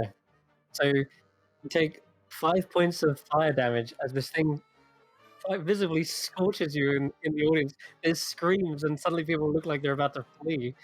But next to you, you see this half elf. He is also going to pull out a hand crossbow, and like a quick draw, just fires it from the hip Oh and wow. pops that thing out of the air. Yeah, chatter. He was ready. Like, yeah, he chatted. He got in there. Yeah, All right. he was I'm a gonna crack shot. Okay. shout. Thank you very much. Says, no, don't sweat it. And looks like you've got a bit of burns. Hold still for a second, and you see him strum the lyre, and you feel a soothing chorus of magic pass over your burns and immediately heal them back. And he Thank does you that with a so quick. much for the save and for the healing. I cannot tell you how grateful I am for both. Oh, that's fine. Don't you worry. Better than All right. what Salt would be doing over here. What And are you they see, doing on the big stage? I mean, while we're shooting the little dragons, do they look relieved? Do they look angry? Is a bouncer coming towards me? no bouncer's not coming towards you, though he's trying to swat one, probably, so he's completely occupied. Meanwhile, the rest of these imps kind of skirt away from you, trying to avoid arrows. One of them's chasing the fairy dragon, and there seems to be like an aerial dogfight going on. I'll give you one more con save, Xaxx, as I feel bad for you being stuck here, paralyzed as an imp flies towards you. Yeah, I'm probably body covering Xaxx and trying to God. frostbite this pillar tree. Okay. Solomon, you see Xaxx is completely stuck. One of these is flying towards him and about to puff a big breath of fire towards him. Turn and try and frostbite this one. Okay, we're on a con save for him. Is it a conserve frostbite? And you know what? He's got a disadvantage on this because he's actually vulnerable to cold. Yeah, that works a treat. So, Get away from Describe- my friend. what does your frostbite kind of look like? Does it manifest? Comes out really, really weak. It comes out like a mist, and then just as it gets to him, it turns into a snowflake, which just touches it on the nose. A snowflake. It sounds so harmless, but then to them, it wouldn't be. Cold immediately freezes them over. They look like a statue, and they fall to the ground, unable to fly, and crack into pieces. Those pieces then suddenly seem to dissipate. Nice, good job. Tarquin, one of them flies backstage as well, scraping a claw across the curtain, Yep. leaving a visible tear in And it. as it does, Tarquin's just going to throw a dagger straight at it, like straight at its face.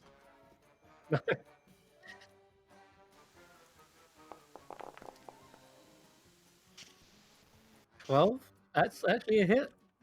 He doesn't see it coming, clips one of his wings, he goes into a barrel roll through the air and slams into a curtain. Before it sets alight, you see the thing dissipate. There's only like 3 left now. Oh, wait. No, there's 4. They're swarming around. One of them's terrorizing a poor weasel over here. And Burley probably grabs it, crushes it out of the air. Ah, got one. Keep it up. These menaces aren't supposed to be here. And that leaves. Oh yeah, we got this strange air genasi in the back, and he seems to have been channeling some sort of wind spell as he rises up off the stands, lets loose a gust of wind, hopefully making this Mephit lose his. I think he's gonna roll a strength save for this one. Lose his altitude. Yep, he blows this Mephit off course and ends up slamming into the pillar, and just turns to sparks. One's on the other side of the crowd. There's a guy who's trying to swat it with a rapier, and he's like, "Oh, back, you fiend! Oh, goodness, is this part of the show?" All right. And the last one is sat perched on top of the high wire itself and seems to be snickering to itself. And Rodolfo, whilst this is all going on, you said you were looking around, trying to make sure there's nothing necessarily the word Yeah, mysterious if going on. yeah, I wanna see anybody who's sneaking, and I also wanna see what Witch and Light are doing. It's probably a little bit of time while all this is going on, so I assume I have time to look around a little bit. Yes, you do. You can make a quick perception check, actually. Okay.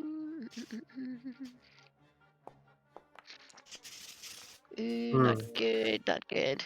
You check behind the stage, but it's so dark behind there, Mm. you can't really see, and there's flickering shadows from the flames. As you look back towards Mr. Light, he does seem to sort of be. He seems to be trying to keep a brave face on, but he is sort of biting his nails at the same time. Whereas Mr. Witch is keeping a cool. He seems to be quite stoic during all of this. Through witches. Yes, Mr. Witch is, yeah. Okay. But you would see from here, he kind of summons a little firebolt in his hand, then looks at the methods and shakes his head and lets it kind of disperse, knowing probably not going to be able to do much with fire against these things. Okay. Interesting. All right. Yeah.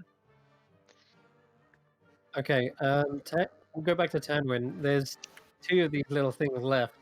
Okay. 3. Oh, I'm sorry. I thought there was only the one on the high wire. Okay, then I will. Okay. Is Chatters between me and it? The one No, on, for this one, yes, yeah. yeah. This Okay, one's then I'm sort gonna of flying try for after the fairy dragon. the one on the high wire. Okay, Alright, so inventory, longbow. sure. Yes. Very nice. Yeah, that hit him, and straight Okay. off, he's like, "Ah!" Where would you shoot him? Right in the back of the neck. I probably am. Yes, or back, because the back's going to be a little bit between the wings. Going to be a little bit bigger target. Okay. Yeah, this explodes. This one actually explodes in a death burst of fire. UW's up here in the death wire. Oh, sorry, the high wire. Oh God, What? is he going to burn the high wire through? It does seem to catch a light. I didn't mean Yeah. to set the high wire on fire. No, wait, Oh, that well. could be actually Oh, goodness. kind of cool. As the high wire sort of burns, does it sort of split and part of it swing? Yes. Okay, I want to have Tarquin run out, grab hold of that, and then try to swing towards this method to stab it with a dagger. Oh, nice. I love the imagery. You can roll with advantage as you stunt this. So is that advantage for the attack? Yeah. Okay. Yeah. It comes in the air, and you have to make this aerial maneuver to get him, and it works. How do you manage to slice him, keeping the fairy dragon safe? I'm gonna basically slice through the wings so that because it's in the air, it drops. Nice. He goes to a skid and rolls over, tries to flap his wings, and as he does, a little burst comes out from the back of the holes where his wings should be, and then he just looks like out and just bursts into flames and explodes. And then Tarquin, whilst continuing to swing, just sort of swings back, tries to flip and lands in like a pose of like ta-da, to just try to make it like it's all part of the show. Ooh! Oh my god, natural 20. Oh, That was for this individual, this half elf all the way in the corner with a big mustache and an adventurer pack on his back. He's drawn this rape and he's like, on guard! And he finally skewers this thing. I That can't wasn't even too see. hard. I can't And even then- see that one. Oh yeah, sorry, he's like over here. There we go. And then as a result, it just burns in his face like, oh goodness. But he manages to dispatch it finally. Yeah. Whew. All right. That's may all I of them. ask All of them, I a think. question? Yeah. Am I able to retrieve my arrows, or were they burnt by the magma? I assume they were burnt, but a ranger should never leave arrows laying around if they can be retrieved. That is actually a good strategy of any ranger. However, these things, due to their explosive death bursts, they will have burnt up any arrows that went through them, I'm afraid. Okay, Otherwise, yeah, it would I- allow you to do something like that. I Normally. don't want to catch the big top on fire. Do I need to figure out how to put the high wire out, or is it in danger of setting everything on fire? Well, what you would see next is a sudden sloshing water in a stream seems to sort of snake out from behind the curtain, and it seems to be like animated like an eel searching out its target, and it splits in the middle and actually extinguishes both ropes and cools them off. This is satisfying sort of extinguishing noise, but that came Okay. from behind the behind the curtain. All right, that's those little Yeah. things out the way, and that's some artwork for you to sort of accentuate what was going on. That's really cool Alright. artwork, by the way. Yeah. Oh yeah. Chris, would Tarquin have been able to Mm. use like the ropes momentum to essentially swing back onto the stage and just land in like a dramatic sort of ta-da sort of Oh thing? yeah, definitely. In fact, give me a performance check.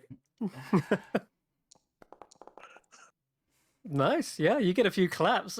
People are like, "Oh, whoa!" They're so out of breath and sitting down, but they still seem to be fully entertained as this is going underway. He gives a flourish with his top hat, winks, and then cartwheels back off the stage. All right, nice. Okay. The acrobats are finally back away, And Mr. Light steps forward again. Oh, now that that's all dealt with, well done to our intrepid heroes of the night. Most marvelous. He looks around and says, "But what governs a world so fickle with emotion?" He asks the audience. 3 rules. He says, and he holds up his hand. Rule number 1, the rule of hospitality. And the flames have sort of dimmed down at this point. And as he brings up his wand, a tall vertical facade of a house springs forth, with a thatched roof rising on the stage. The entire front wall is missing. It seems to be revealing a friendly mime relaxing in his home. Where is Candace? When you want him? It's so tiny on this map. And yeah, you can definitely recognize Candlefoot is in there. A steady stream of white hands begin entering into the stage, and they seem to pretend to knock on the front door. And you can hear the sound coming from somewhere, like dunk, dunk, dunk. And let's see. Suddenly, a parade of dancers dressed in ornate costumes circle the stage and arrive at the imaginary front door. Some of these performers appear as beasts and monsters. Others seem to be as royalty and gentlemanlike. The mime welcomes each one of them regardless of their appearance or monstrous demeanor. And as the small house begins to crowd, getting cramped, the more of these dancers and costumes come in. The performers start to stack on top of one another, standing on shoulders, upside down, sideways, reaching higher and higher above the stage. And Mr. Witch says, "Friend or foe, a warm welcome is granted to all." And you see Tarquin gestured forward. "Hey, quick! You're on the top!" Yep, Tarquin will do what he's meant to do. Candlefoot looks like he's straining under the weight. Yep, Tarquin will rush in, try to run up the wall and basically jump and land on top. Okay. Give me an acrobatics check to balance on the... Oh, no! Fantastic. No, it's a crit. It's a crit fail. As you're climbing up, you're not only like getting feet in people's eyes, hands in people's ears. You're like, ow, ow, Tarquin, what are you doing? It's when you get to the very top. You're trying to balance on top of this wizard's hat. And he seems to be jostling around just as much as the others. And every movement becomes like a domino effect and becomes triple or quadruple at the top. Eventually, Tarquin, you just haven't got the balance to keep your feet on. And there's nothing to steady yourself either. Eventually, you sort of tilt, fall, and you push the others down with you, collapsing in a massive heap, Candlefoot buried underneath. And you just sort of bounce off the bed. Yep. In fact, I'm going to give you some fall damage for that, unless you've got slow fall. No, I'm not high enough yet for that. Okay. Alright. You can take...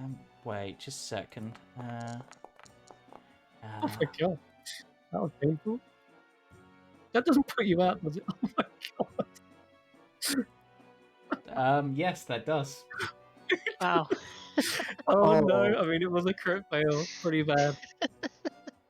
Unfortunately, Tarquin, you do I bounce get off the bed. Do I get any like damage reduction due to landing on the bed? Well, you bounce off the bed, and this is where the Nat 1 comes on. You think that would have saved your fall, but then you bounce towards this makeshift sink, and you crack your head in the sink and totally go unconscious. Ooh. I'm gonna say you are not completely out. Ooh, yeah, the crowd just like, ooh, sort of grimace. The human tower collapsed in a cascade of cartwheels and somersaults. Brandee seems to be standing nearby, and he kind of gets closer and like, I think he's really hurt. He quickly comes on stage and lifts you up, and begins taking you backstage. It's all right. It's all right. We'll be fine. We'll be fine. He sort of reassures the crowd. He's in safe hands. Yeah, Burley's going to take you somewhere to recover and rest. Hopefully But there's a unfortunately, healer Tarquin's out. backstage. Let's hope so. You see Chadder's probably volunteering. He's like, I can, no. He starts to make his way around. He'll be a minute or two before he gets there. Speaking of, Xaxx, please succeed on another con save.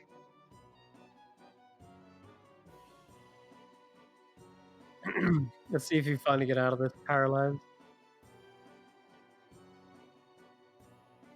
Oh yeah, you're probably right there. Oh, Oh, thank God. Finally, 15 is exactly what you needed. Xaxx, after witnessing your friend take a visible fall, it probably jerks your heart into motion again, and yeah, you suddenly feel that cold wash away. Finally. That was some intense tart. you're back. I never left. I saw that whole fight. I saw you help me out, Solomon. You are a good person. Regardless of what you think of yourself, you helped me out there. And I Starts appreciated crying. you being there. He starts crying. Oh, Oh. Oh. For some reason, I'm imagining the tears freeze slightly. So it's Probably. like They probably come slush. down like icicles. Or like slushies. Oh, like yeah. and suddenly Mr. Light announces rule number 2. The rule of ownership. And in a brilliant flash, you suddenly see all these hands cartwheel away as the flash reveals a giant mound of treasure, like you've probably never seen or maybe even heard of. Glittering gold, rubies, and diamonds sparkle before the wide-eyed audience. There we go. The ground begins to also sort of slightly tremor, and you're picking up on this, Rodolfo. Sounds like something is coming, but Mr. Light feigns picking up one of these coins, but you can see he clearly sleight of hand the coin out of his hand. The gold here must be illusionary, surely. But the the tremors seem to pick up louder and louder as Mr. Light is fiddling with one of these coins. Let's see. Rodolfo, Well, I'm are not you going to feeling miss it this that? time. Yes, I assume they have either this is an ingenious effect or they have a large animal. But I'm curious to see what they will do with this. Solomon, I need to move closer just in case. You want to come with? Sure. As he starts like chowing down on his sugar glazed mushrooms. Are you gonna use another one? It's Give a me. sugar glazed have you- mushroom. I don't know what it does. Oh well, I'm gonna say this one is. Give me Okay, a D100. I'm cool with that. Cool. Yeah, 90. 90.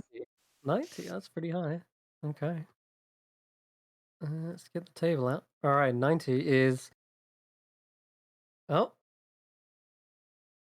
If you're inside, heavy snow falls in a mile radius around you. I wouldn't say you're outside, but you're not necessarily inside either. This big top is big enough that there probably is snow sort of collecting in these strange clouds right at the tips of the tents. And yeah, Solomon, seems like your wintry demeanor is exemplified as you eat these strange treats. Is it not snowing in the tent then? Yeah, there's clouds forming in the tent, and it's now snowing inside the tents around the crowd, just lightly. Amazing. Solomon, you're so powerful. This is cool. Xaxx is like the best hype buddy. Yeah, I couldn't have done that. Rolled better myself. You got it exactly what you wanted. Snow is the most Solomon thing I can think of right now. This has been the whole game as well. There's been like scary spiders, Yeah, cuddly cobweb, spider toys, cobweb. It's just been the retractable dagger. retractable dagger. Oh yeah, the one that Tarquin just got on a roll of a d8. Oh And yeah, he yeah. has daggers already. It's kind of funny. Okay, so this tremoring gets louder and louder, and before long, you feel the the shakes of the entire tent, entire stands begin to kind of shudder, and Mr. Witch looks around as if trying to protect his gold for a brief moment.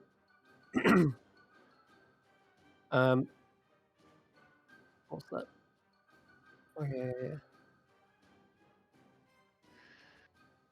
You see a fairgoer making a dash for the gold as well.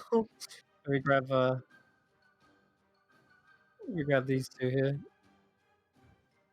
This guy, he looks like he's got this kind of trophy wife here, and she's like shaking her head as this pale elf individual jumps up onto the stage with a wide grin and begins trying to pocket them as many as he can. Of course, his hands pass straight through the illusion, and he's like left with a disgruntled expression on his face. And as that illusion is revealed, suddenly the stage backdrop is ripped open, and an enormous scaled beast begins to clamber through. A red dragon crawls and claws its way into the tent, and the audience screams as the dragon releases a blast of fire, melting the gold. Am I able to tell if it's fake if my snow is going through it? Mr. Light in this instance seems completely unfazed. He's actually got a smile on his face. But the guy who was trying to steal the gold is terrified and probably pissing his pants right now. He's just like, ah, ah, screams, a girlish scream. With a laugh and a swing of his scepter, Mr. Light suddenly dispels the illusion, leaving the would-be thief empty-handed on the stage. And the relieved audience erupts in laughter. That will serve you right.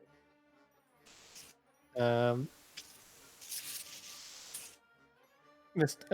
Burley backstage is letting out a chuckle as well. Chatters at this point, I'll also say, has probably administered a healing word towards Tarquin here. Says, come on your feet. You're no good to us on the floor. And let's see. Got a healing word for you? There we go. Wow, back to full with that. Hello, wakey wakey. Oh, he must still be a bit dazed. Oh well, I've done everything I can. And you see this gold-haired elf begin waltzing Walks back up. out. Meanwhile, this illusion is completely dispelled. See what it leaves you with. Oh yeah. The now thoroughly embarrassed, pale-looking elf seems to slink away and join the crowd again. You see his maybe partner or wife just rolling her eyes completely. And he says, and finally the third rule of the Feywild. Reciprocity. For every gift given, a gift is returned. Tarquin, are you feeling better now? Tarquin hops up and runs out. Much better. All right. Reciprocity. Show us what you've got with your juggling skills. Mm-hmm.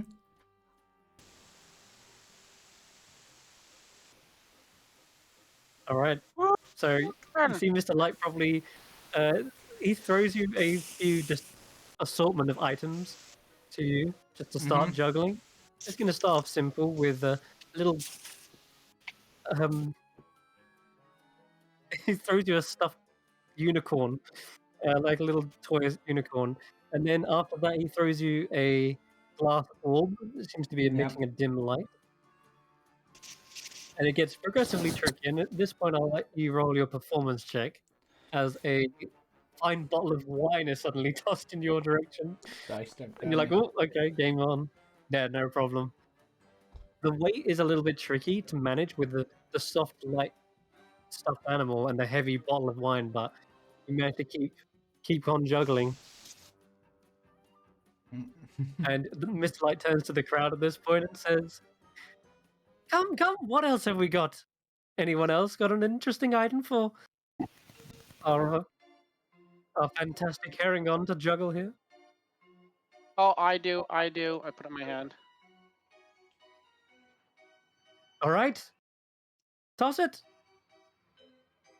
I throw him a torch. One of my torches. No, I don't have torches.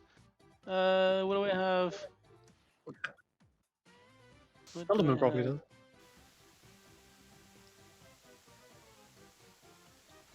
Whilst waiting, Tarquin flicks up his hat and adds that into the juggling. Yay. Nice. I was muted. Sorry. I hand Xaxx a torch and I chuck in a button shield. There we go. I'll throw the torch in. Yeah, thank you. All right. Mr. Light catches it. And the button shield does a little backflip and tosses them into the air. Mr. Witch comes out from behind the stage and lets loose that firebolt, lighting the torch as it lands into your hand, Tarquin. Yep. And yeah, you can give me another performance check. He's doing it. At the moment, it's getting tricky, and you can tell it's straining on you. At Yep. this point, however, Mr. Witch kind of nudges you and says, "Demonstrate reciprocation. Yep. Remember, for every item tossed, they shall receive something in return." Yep. Okay, so Tarquin, whilst juggling, is going to approach where those two are, like the edge of the stage, while still juggling. And then will pull out a dagger from his pocket and throw it at Solomon. Okay. But this is the collapsible dagger, but I'm purposely aiming to have it like go to stab in. Right. Okay, you can just roll your dagger, I guess. Oh yeah, you would hit him. Puts his So you see hands in this front of him flashing and dagger winces. in the light fly towards you, and it impacts probably straight in your heart, but you don't feel any pain. You just see the dagger sunk into your chest. The Yeah, crowd you were hitting crowd me. is gasping like, "Oh my god!" And Tarquin just winks as it drops to the ground and just and says, well, it seems not even a dagger can pierce the heart of Solomon. How impressive. You do see as it falls, the little dagger does spring out again. You realize, yeah, it's probably a fake one, but Yeah. and nonetheless, the crowd are like, "Whoa, what? He's heart of diamond. And the rumors are true. The pixie said he turned into a diamond." And for Xaxx, Tarquin is going to try to do something clever here. He's going to basically throw the items up for a moment, like at different heights. Try to flip onto his hands and kick a gold piece towards Xaxx for them to catch. Okay. And I then will try catch to the catch. items. All right, nice. You can also give him any of those other items, I've given him like the bottle of wine or even Yeah. the stuffed animal. Well, The coin- actually, thinking about it, let's go for. I'll go for the plushie actually instead of the coin because that seems okay. like a better thing to kick towards Yeah. someone and it's not going to hurt them much. Yeah. Well, you threw a dagger at someone, but yeah. Yeah, but it was a fake dagger. I knew it wouldn't I hurt, know. and it was purely to build up his reputation. There we go. Max, you see this? I'm going to say the no roll for regard for this one. A cute unicorn stuffed animal flies towards you, and you catch it. It's adorable What? looking. Thank you. Oh my god. Solomon, he Oh gave my me I got a stuffed animal. No, I gotta And- I'm find happy this. for you. He And- tried to stab me. And then he's going to continue to sort of move over, and he's going to move over towards Chad. And as he's like juggling this, he sort of just catches the bottle of wine, hands it to Chad, and then continues juggling. Oh! Auntie a dearie. Thank you. Oh, this smells good. Yeah, it's already opened it. Yeah. It's like, After all, he healed me, so reciprocity. yeah. Reciprocity indeed. Well done, Tarquin. Anyone else? And you start to see he adds a couple of more trinkets to the mix. Throws a small drum, and he also throws a sad theatre mask into the air. And you're just gonna have to give me another performance check to see if you can take on these extra items. Oh no! Ah, Oh no! I'm gonna roll to see which one you draw. It's either gonna be the small drum, which is one. Well, actually, you've got a wooden sword. You got the button shield, the torch, the mask. Okay, it's like 4 items, I think.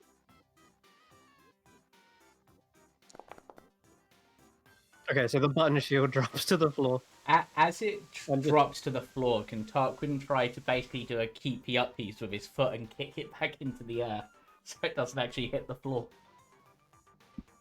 Okay, sure. I'll let you do it again, but with disadvantage this time. Okay. It's control for disadvantage, isn't it? You should be. It's better. A It's little not good better. enough, but you can but see he not tried. barely. He It's probably sort of- you kick it- catches it on the edge, but just sort of kicks it off rather than actually catching it. Yeah, it kind of rolls away and goes into a spin on the floor. But you still got the other rams. Yeah. But Tanwen, Rodolfo, did you want to jump in or throw something towards him? You might get a random trinket back in return. No, I'm just observing. I'm Okay. looking around still. Oh, yeah, there's the glass He's- orb as well. I'm not throwing things at one of my friends, especially my friend who's trying to get Samantha back for me. So Okay, Yeah. no worries. I really like Tarquin. I don't want to accidentally hurt him by throwing Okay. something at him while he's juggling a bunch of other stuff. Yeah. Tarquin, as part of the performance, as he's dropped something to try to add to it, he's going to try to sort of, as he's juggling things across, he's going to basically try to put on the sad theatre mask to almost be sad that he dropped something as he continues Oh, juggling. okay. Oh, Sure. alright. I would like to look to see if I see the button shield on the stage near him, because I Yeah, it's would like probably- to get it back. Button rolled shield off the back if I stage. see it. Okay. Yeah, you can go pick it up and collect that. Kind of rolled off the stage and landed into the standing crowd. Tarquin, So, go on, sorry. so, where do I see it? Oh, it's just where you're standing there. Okay. All right, so you can pick that back up. I'll add it to your sheet later. Okay. Well, I'll give it to uh, Tarquin when he's off the stage. Gotcha. Okay. Tarquin, so Mr. Light kind of remarks, "Oh, freestyle," and sees you put the mask on. I'm going to say you don't notice it at first, but everyone suddenly gasps and applauds you as you put the mask on. I'm just going to roll a random d20 here. Okay. Yeah, interesting.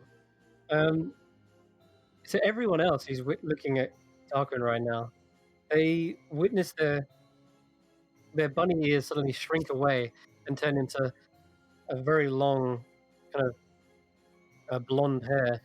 You see jewelry jangling on their ears and around their neck. They turned into a beautiful, slender woman who actually resembles the one who was rolling her eyes in the stand earlier.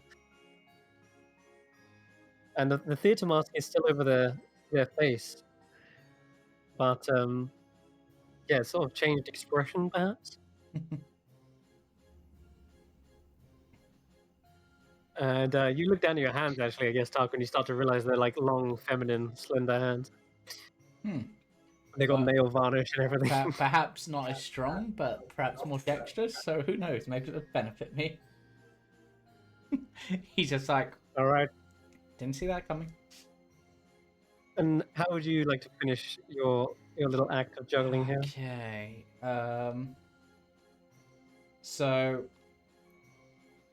he's obviously juggled his hat as part of this, so I'm imagining he's gonna catch the hat first and then just sort of catch all the items in it.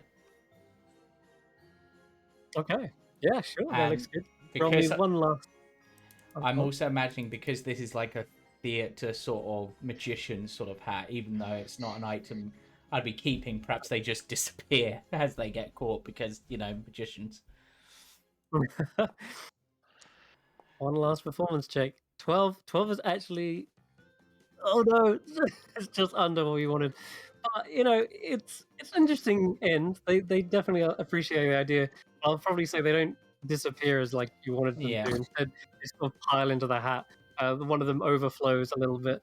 Probably the glass ball, and you do hear a little smash behind you. But everyone's like, you know, they're still giving you a good applause anyway, regardless. Yeah. And as that happens, you see as you take a bow, the mask falls off, and you turn back into your Paragon form. Yeah.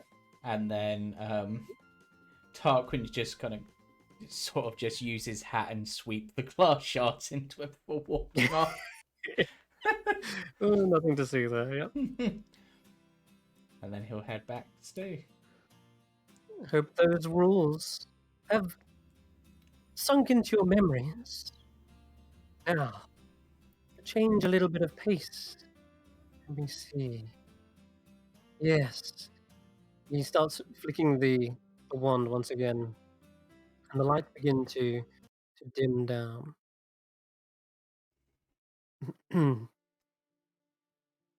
And as he steps forward, he seems to swirl the wand onto the floor, and suddenly something starts rising up out of it. A large pane of mirror-like glass begins to appear, and there's a glow, this iridescent glow coming from it. It seems to shine and reflect in different directions, and Mr. Light seems to be walking around the entire length of it just to make sure everyone can see that it's not a tunnel or anything like that. He says, "The Feywild is a world of wonder and mystery, where all is not as it seems." The mirror seems to take on an otherworldly presence, showing magical lights within these trees next to you where those flaming pillars were. And a young woman leads a horse on stage, seemingly lost, crossing behind the mirror. And then a mysterious transformation seems to take place. The mirror no longer reflecting, but instead acting as a window, revealing the woman behind it. Only now a female centaur stands in her place. Let me see if I've got the art for it. Yep. There it is.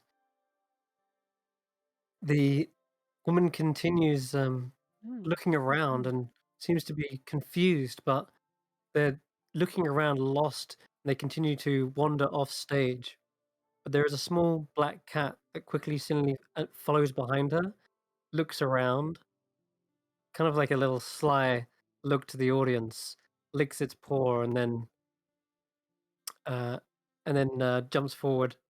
And then there's a large displacer beast revealed in its place as it crosses the mirror, and you suddenly see these tentacles flailing around. Mr. Light appears intrigued and decides to cross behind the mirror as well. He confidently steps behind the mirror, only to reveal himself in nothing but suddenly his breeches. And shocked, he jumps back, and the crowd suddenly erupts in laughter once again. And the magic seems to sort of dissipate from the trees, and this strange realm beyond begins to return back to a normal reflection of the surrounding tents. And it's then suddenly wheeled away. And in its place, let me just check. I think, yeah, a shimmering pool of water rises up out of the stage in its place. Let me see. Oh, we got this.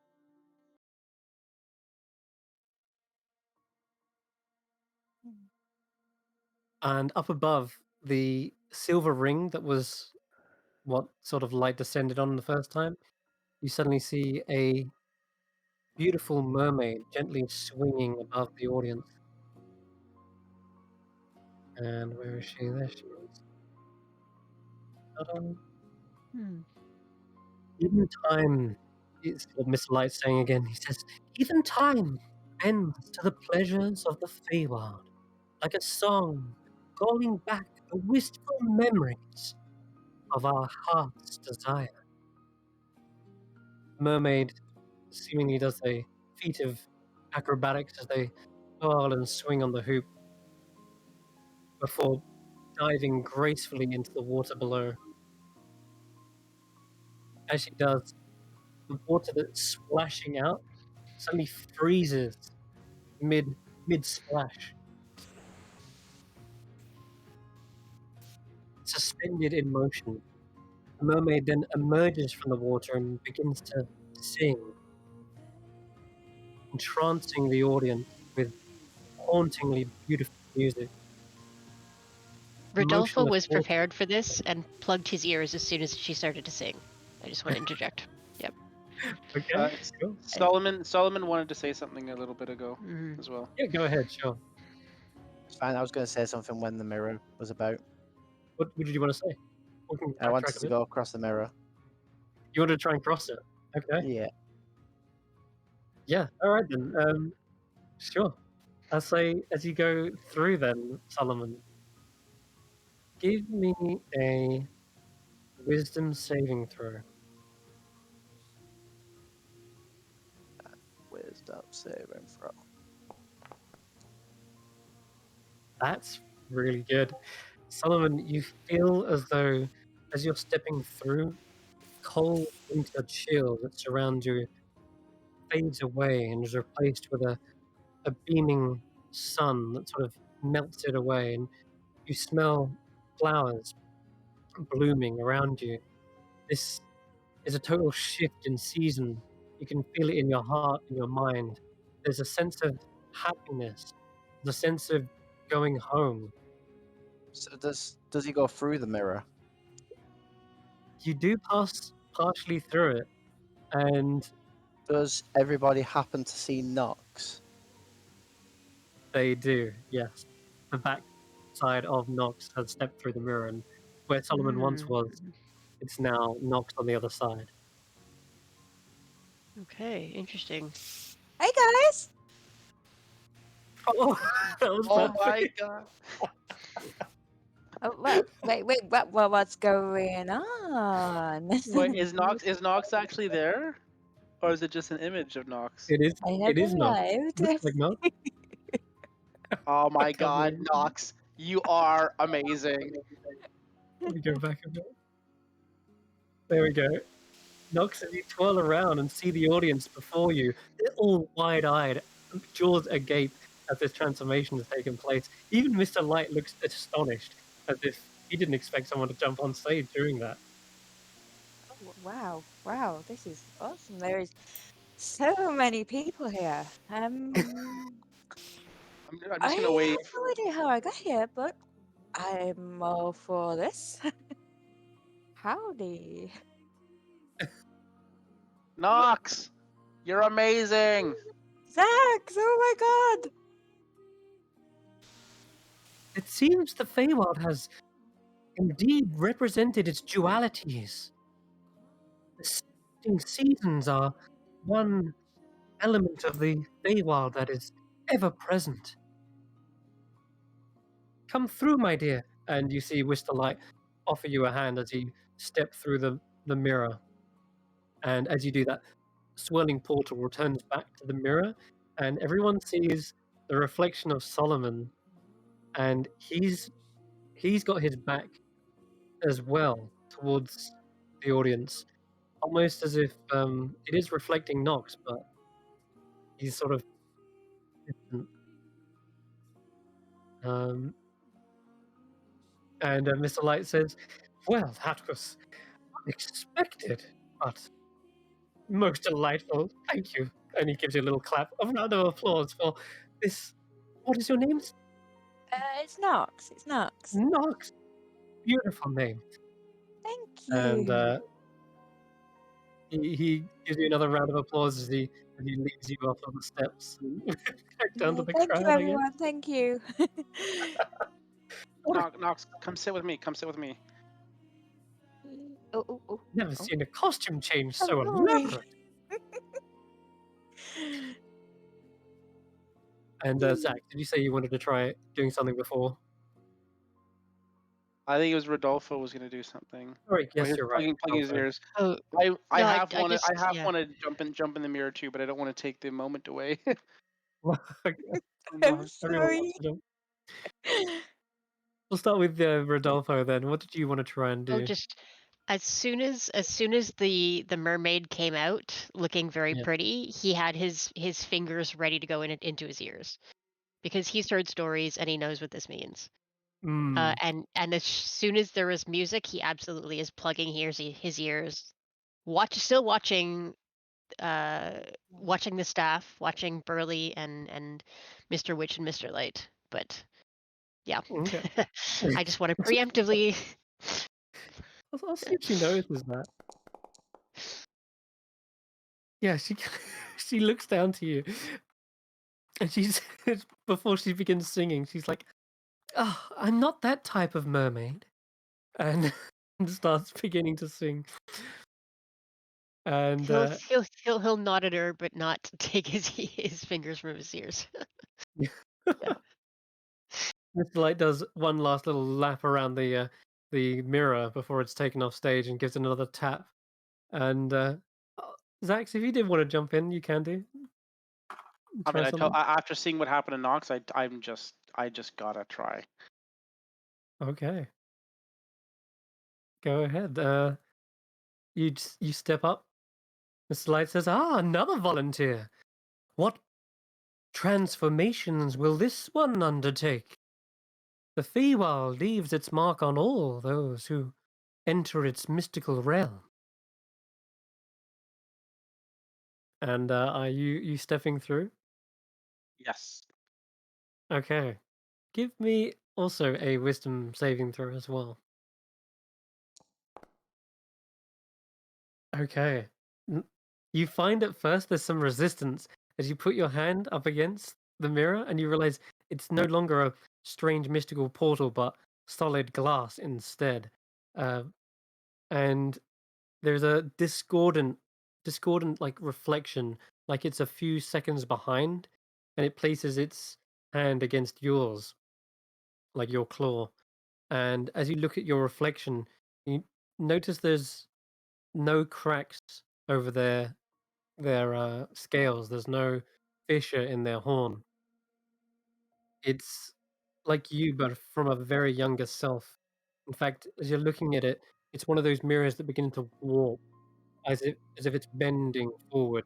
You see your own reflection shrinking down, smaller and smaller. The horns retract.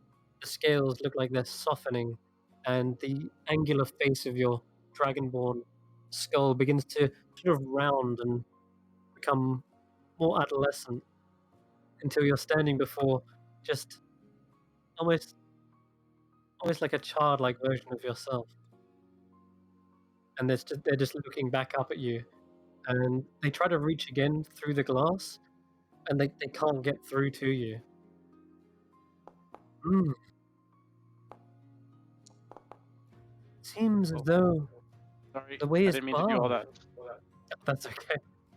That's probably them on the other side trying to get through. It looks like they're pushing, and there's a sign of wanting to come to you, but trying to like unite.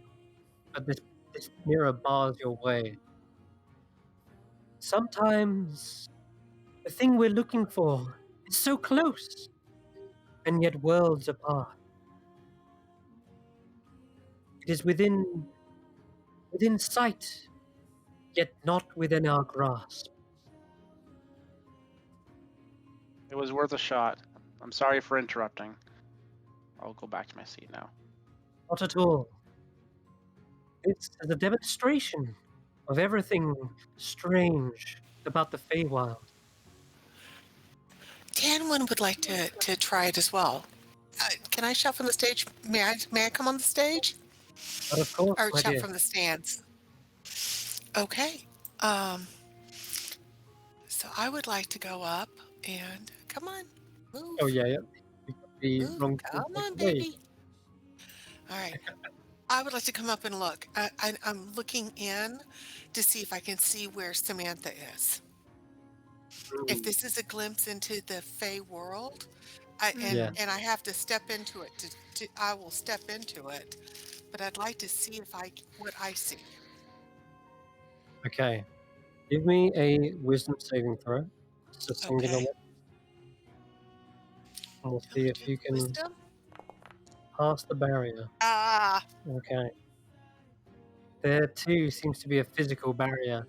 Maybe the magic is waning. The mirror can only support a passage once every 8 years, perhaps. And as you're trying to press up against it, you do see a reflection. It seems to be shifting though, and like it's cracking. And as you're trying to push through, every time it cracks, you see a fractured image of something ahead of you. It looks like a fallen tree, and every time it cracks, you see a sort of different shifting angle of it. All of its roots and branches have sunk into the mud. But that fallen tree is long since dead, and again it cracks a second time, and you see a strike of lightning from the other side. It sort of seemingly shocks you back a little bit from the mirror, like a slight static shock. okay. And you see Mr. Light says, "Oh, be warned. Feywild is not all beauty and tranquility. There are dangers, things lurking within the shadows. It may be a realm of abundant life, but not to say it is not without its nefarious individuals." Thank you very, Mr. Light. I'm going to bow to Mr. Light, turn to the audience, do a bow with a flourish to the audience, and go back to my seat. No worries. That fractured image flickers once more, one last time as you exit a large fallen tree, and as you get further away from the mirror, so too does the image seem to zoom out, and you realize that tree is massive. It's not just a single Okay. oak, but perhaps a gigantic one, probably 20 times the size of a normal tree. But then it seems to fade away as you exit and sit back down. All right. And at this point, then the mirror is wheeled off, and we see that uh, that pool of water is brought on, a splash of water, and then the mermaid is singing this haunting melody. It's beautiful and entrancing, and yet Rodolfo doesn't want to take any chances. Plugged ears. You don't seem to hear anything but a muffled voice, I'll say. And you hear the Mr. Light say, "Even time bends to the pleasure of the Feywild, like a song, calling back those wistful memories." And as you see time beginning to bend, the actual water divides and swirls, and you see it was her all along manipulating the water earlier.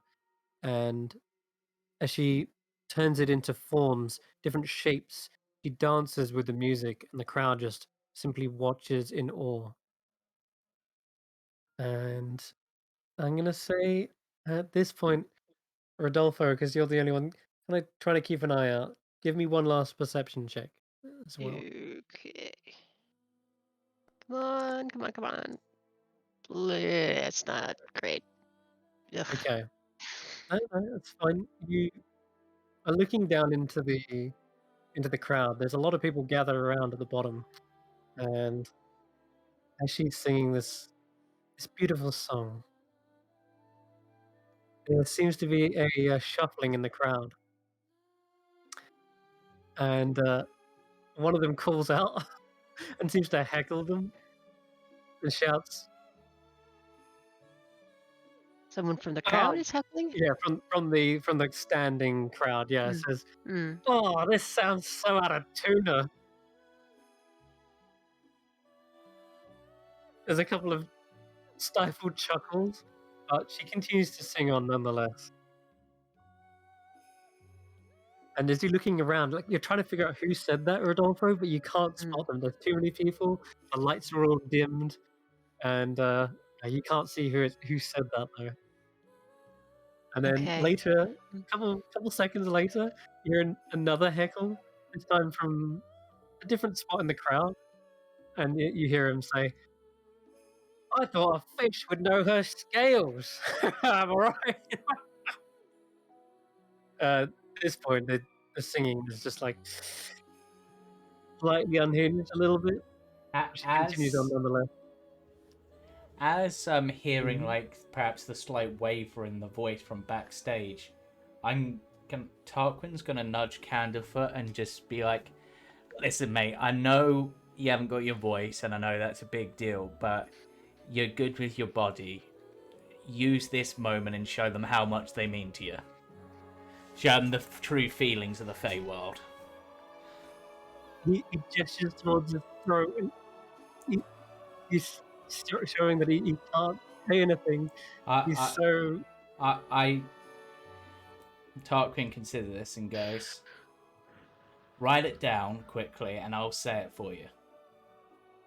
oh, okay. Go ahead.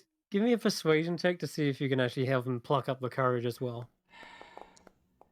Damn it, dice! Mm. I was trying to be He's kinda like- nice. he does seemingly he wants to, but he shakes his head and he places his hand on his heart and points to him, and then as you're offering something to like write down, he shakes his head and he points to himself again. It looks like he wants to be the one to do it, and say it.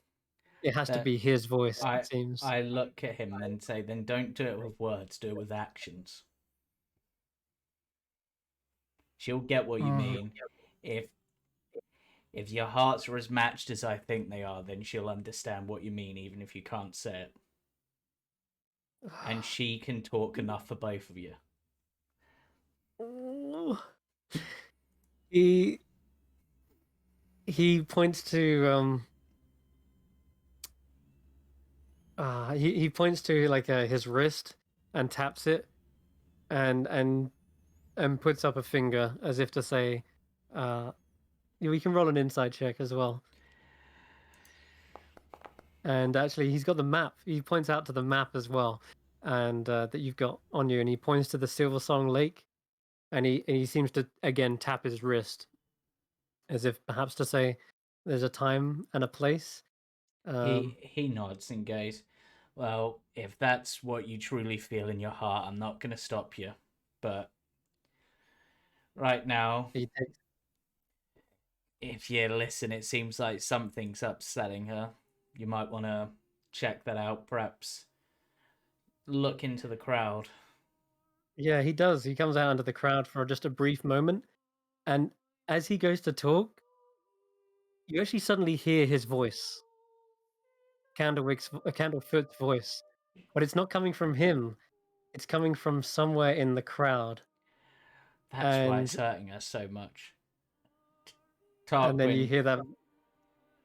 Hmm. Tarquin seeing this is gonna just quickly scamper through the crowd, look to probably go this Okay. way, look to Tanwen, and be like, "Do you hear that person speaking? The one, I'm guessing they're the ones heckling." Singing sounds like piracy, murder on the high seas. I'm sorry, I wasn't paying attention to it. I was paying attention to her, but Can where you, are you hearing that? somewhere in the crowd, you're a ranger, you've got good eyes. Can you spot them or help me spot them? Okay. Let me walk down, and then I will look back and see if I can see him. So, I was singing underwater. Yeah, at that point, she's like, "All right, that's it. I've had enough." And you see her splash the crowd with the water, and she goes, "Get on with the next act." And she suddenly flops out and begins going backstage. Mr. Light is like, "Oh, he suddenly flicks on the lights, and the Yeah. pool is wheeled away." Tarquin's gonna leap on stage and see if quickly scan through the crowd to see if he can work out where that was coming from. Okay, so yes, I'm also gonna allow Tanwen. Sorry, your names are similar. Tanwen to also roll as well. As you're both kind of suddenly scanning the crowd as the lights turn. okay. The show is drawn to an end. What are we rolling? Ooh, that's Oh, good. Just a perception check. Okay. All right. So, Could I also roll a perception check? Yeah. Yes, you may. Oh, That's good. Well done. Nox, you're probably feeling a bit empathetic towards the poor mermaid that's just splashed off the stage, and you're distracted by that. Everyone else is mostly overwhelmed with the joyous emotion. Tanwin, your eyes hone in on someone who's trying to make a quick escape. Doesn't look like the show is fully over. It's wrapping up, and Mr. Light is about to give one last speech, but someone is already leaving before they finished speaking. They've got a long black trench coat, and they are weaving their way through the crowd towards the exit. I'm going to give chase. yeah. As is Okay. Tarquin, if he spots Tanwin going after them, he's gonna be like, "Whoa." Yeah, I'll say you don't spot them at first, but as soon as you see Tanwin running after, you suddenly see the other, the figure who's running ahead of them. You see Mr. Light noticing this quick people are making for the exit. He gives his little final speech and says, "Ah, the magic of the Feywild, always beautiful, always changing, much like this carnival. And so we draw to a close. We give the stage to you, our humble audience. Perhaps one of you would like to share your magic with the crowd." And he gestures towards the spotlight.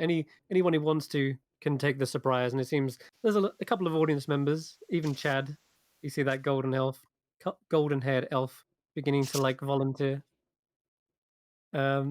But if you guys are gonna give chase, that's I fine. am. Then we'll No, we'll I'm. select that. No, I. Am I on mute? No, I am giving chase to the guy in the Yeah. black trench Mhm. coat. Absolutely. Okay, then. So you've already got your eyes locked on them, and because they're one of the first ones leaving, uh, they're actually ahead of the crowds. So let me just grab Okay. a figure here. Okay, gotcha, got it. Okay, they are rushing off Would in I be able this to use direction. face step to give chase? You can. No, it's only How many times can you use face stuff a day? twice. Oh, excellent. Okay, then yes, you could get ahead of the rest of the crowd off the top of the stands and then catch up to the others as well. Twice as Solomon and twice as Nox. No, I'm afraid that is something we choose to keep in balance and keep in check. They still share spell slots. Um, Nice idea, but I thought no, keep it fair. Yeah. Okay, 3 of you are in hot pursuit. I will. Um, If I see Nox going, I'll follow mm, Nox. you do notice your allies have already left. Especially Tarquin made the most show of it because he ran off the stage and jumped off after them. So you can definitely catch up to them in a moment or two. Though it does appear he's taken a quick, sharp turn as soon as he's come out of the tent. So as a result, I'm gonna say, I'm gonna give the 3 at the front an athletics check with advantage Okay. because you already spotted them and got ahead of the crowds. And Xaxx and Rodolfo, you can roll just a flat athletics check. Okay. Not great. So he's not How do you, athletic. how do you do you, Although I haven't. So it Oh, should go be ahead. shift. If you hold down shift and then click, it should give you advantage. okay. All right, thank you. Sorry. That's okay. Wow, that's better. Very nice. Okay. Both Tanwen and Rodolfo. Although Rodolfo's a little bit behind, you do manage to keep pace, and you probably catch up to Tarquin and Nox. Meanwhile, Tanwen, you're the one right up behind them now. You're catching up towards them. You can tell a direction in which they're running as well. They are going into this circular area where the carousel's music can already be heard. How far ahead of me are they? I mean, can I Um, reach out and try to grab them? Can I try to tackle them? Are they too far ahead I'm of gonna, me? I'm gonna say they're 30 feet ahead of you. But that's only Okay.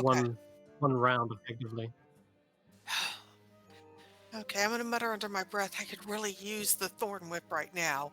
So, but I'm gonna keep chasing. Okay. Gonna roll a quick check for this as well.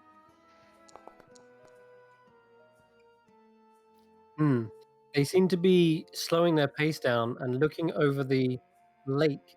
The Silver Song Lake is it's got a river that spreads all around the carnival, and he's got right up to that. He's looking for a way across. Okay, let me just check something. Hmm. Zach, sorry, Zach, you're falling behind, I'm afraid, but you see the rest of your allies. You can start to run up to them. Yeah, I'll Let's just. see. I'm not going to be leading the way. I'm just trying to sort of keep pace a little bit. Try to keep them in my visual. A little bit distracted right now. Let me see. Let me see.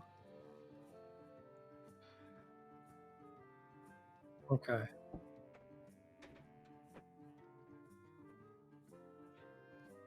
Excellent. Okay, I got an idea. The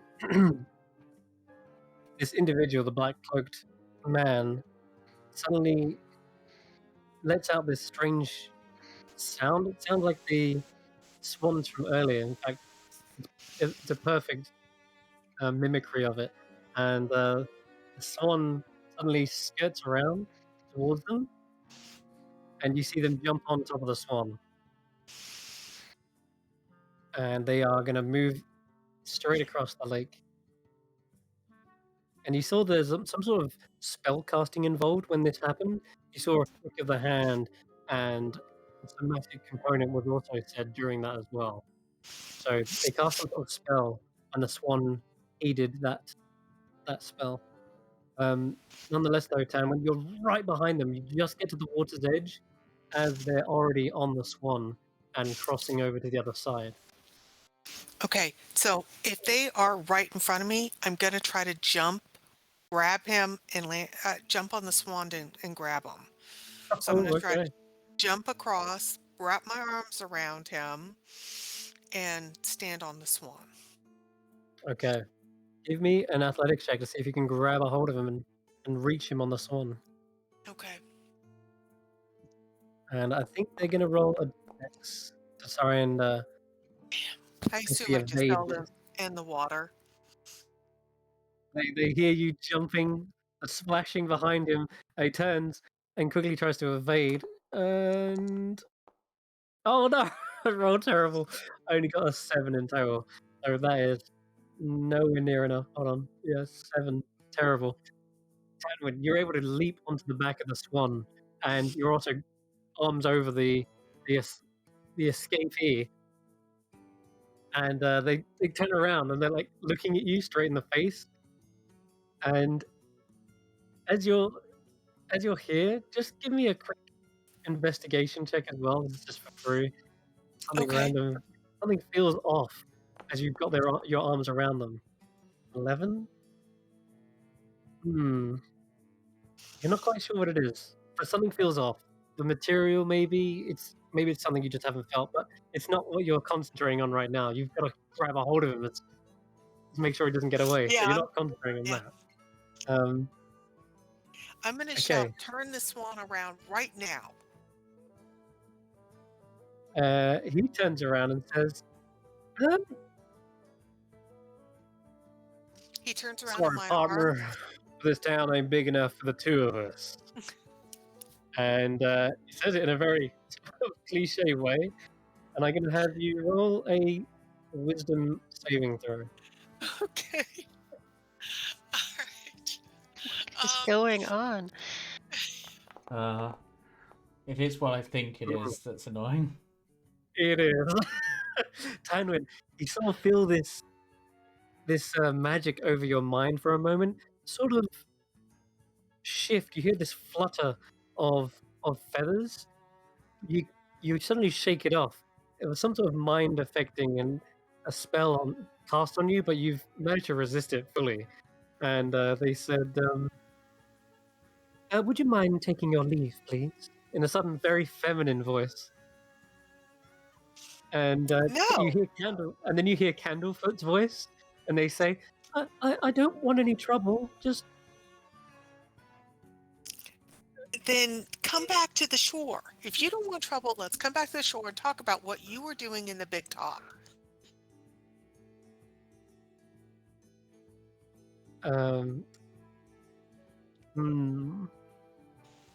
How far out the river are we?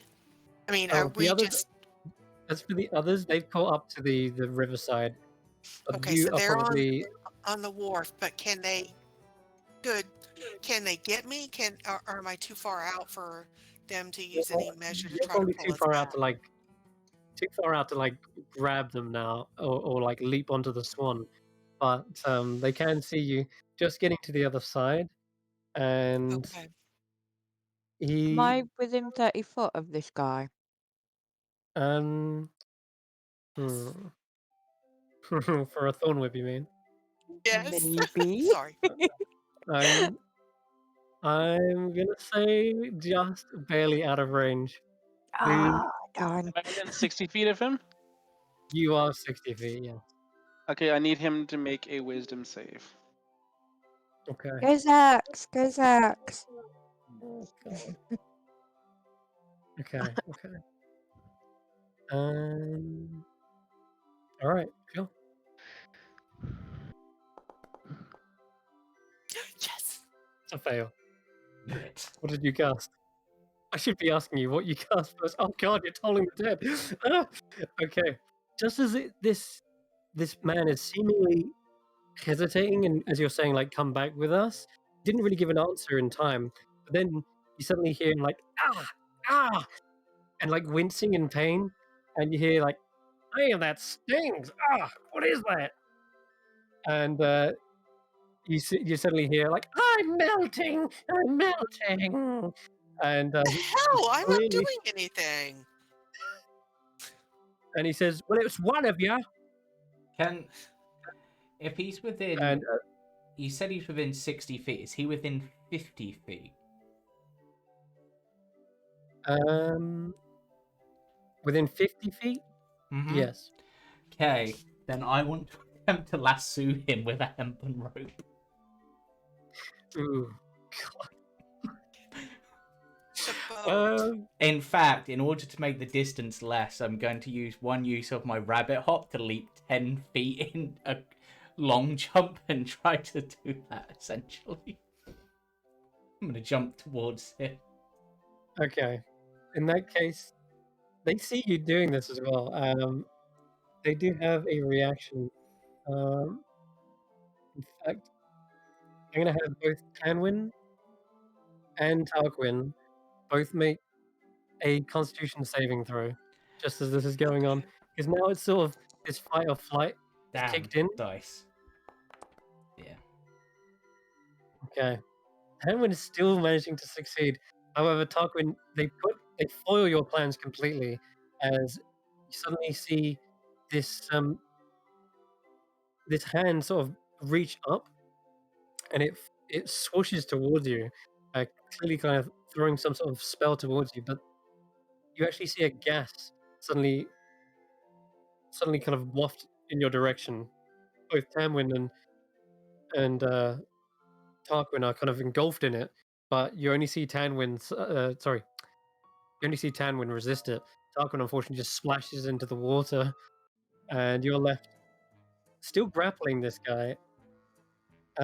You're unconscious, I Tarquin. am? No, Sorry, Tarquin is. only Tarquin for 1 minute, and you just suddenly see his body like bob to the surface. If you're probably leaped forward, you're probably face down in the water. You're probably suffocating right now, which isn't good. But you don't see any injury on them. They just sort of seem completely out of it, and their rope is still floating across the water. That's their action. The swan, by the way, does continue going, and the swan gets to the other side and is trying to wait. Was trying to eject the passengers. It's like, no, get off, get off! I don't want any fights on top of me.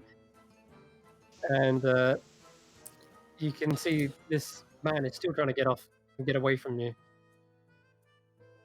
Okay. Uh, are can I see if Nox, Rodolfo, or Xaxx are trying to rescue Tarquin? Do I see them doing anything to get Tarquin? Well, I'll ask them. Are you doing anything? I would be. Tarquin's now Yes. like. Xaxx would be trying to get to Tarquin. Can I use my vine whip to rescue Tarquin? You could, yeah. Yeah, you could try that as well. I He's could in, pull he's in him reach. 10 feet. Actually, I've got a rope. That might be a Yeah, bit rope would work. safer than a than a whip. Yeah, then the thorny whip, yeah. Sure, I will Yeah. allow one of you or both of you to try and make an. If you want to use your deck, that's fine as well. Allow you I to think use I your might deck go to for sort the of- rope instead. Yeah.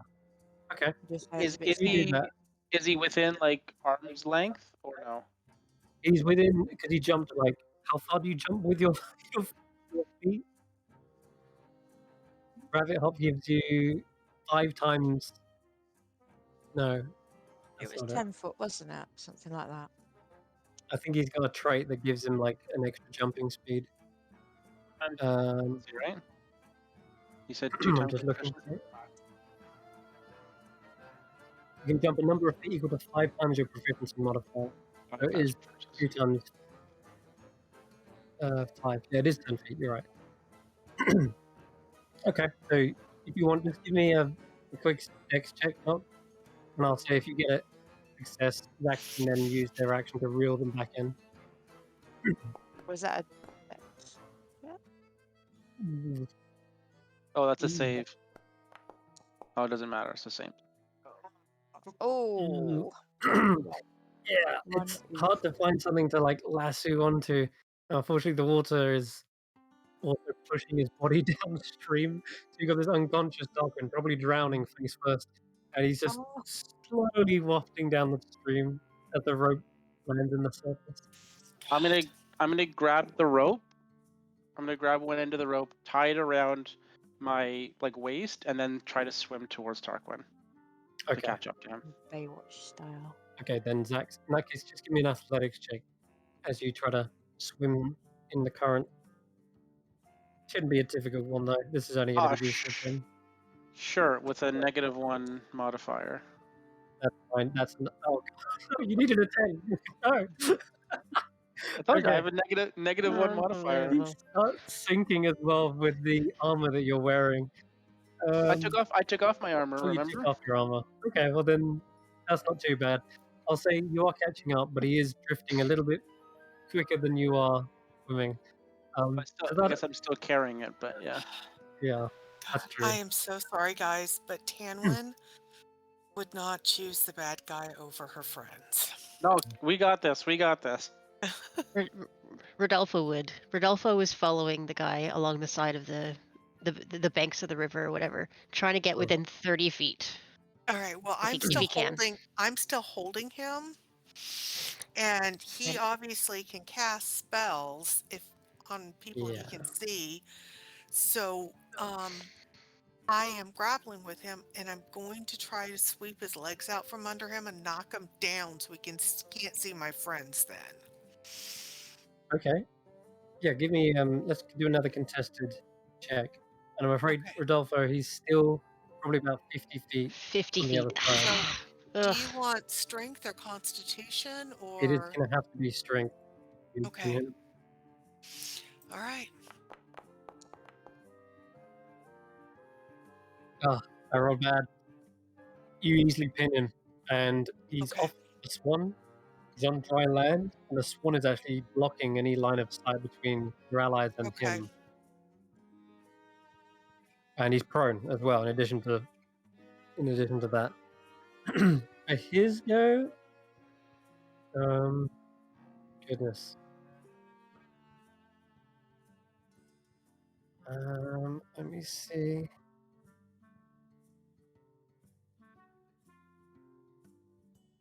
Okay, that's one thing I could do.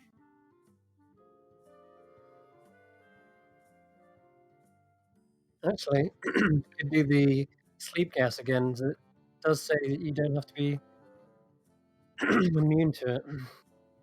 Okay, I'm gonna try one more time. Give me another con save as you hear another flutter. Okay. And this time you hear like a cawing noise. Oh man. That is that was just a con check. It's same oh, thing. Oh, Same I'm thing. sorry. They don't have any additional bonuses. Okay, It's the same look at roll. the same result. Okay. Yeah. So, do you need me to re-roll? No, that's fine. Unfortunately, it is just one below what you needed. And you Oh hear gosh, that's terrible. Let me cawing noise. re-roll. Oh, you want to re-roll with lucky? Actually, can I? Yeah. Okay. How do I do that in Just online? click the save again, and then you can click lucky from your character sheet as well. There's a little mouse. If you mouse over the icon, you should see a dice. You can just click lucky from your features. It should just give you a d20. Features lucky. Okay, I've clicked it. Okay, that is. There you go, and you can see it's actually used up one of the charges as well. Okay, so it's did no it better. roll? Yeah, unfortunately, you have to take the new roll. And a 10 is not only good.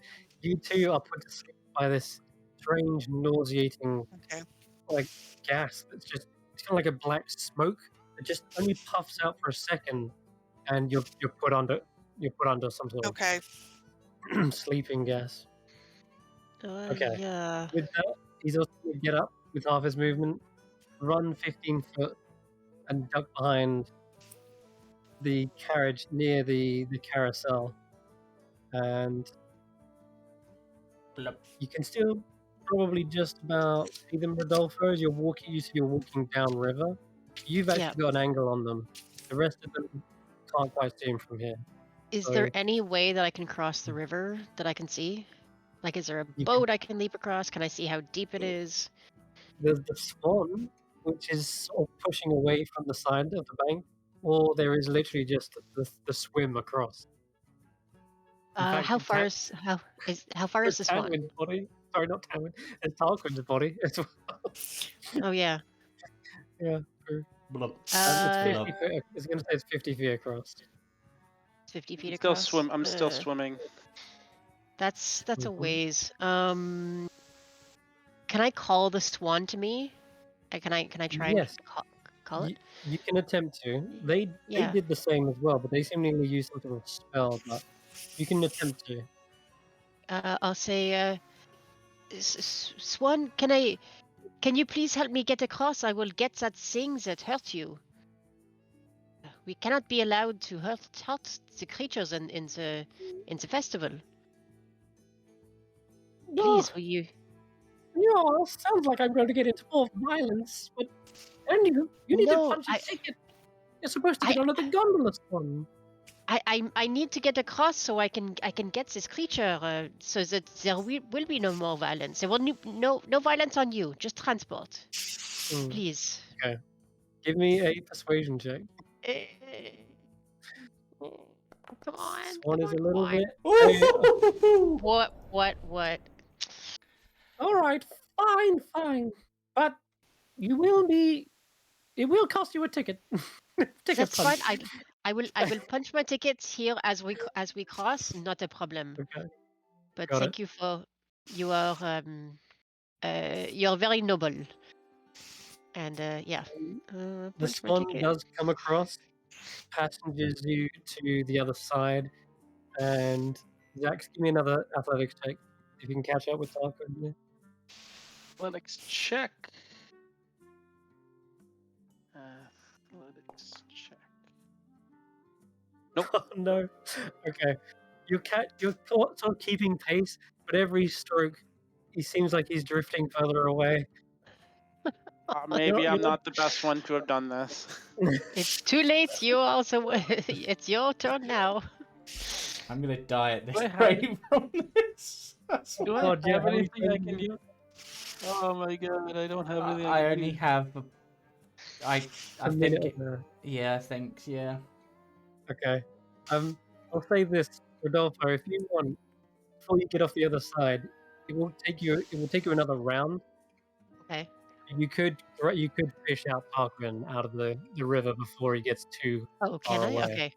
If I can, Obviously, yeah. If I because he's can, gonna head, yeah. if I can make a slight detour to pick up Tarquin. Yeah. And yeah, Yep. I'll do that, and I'll.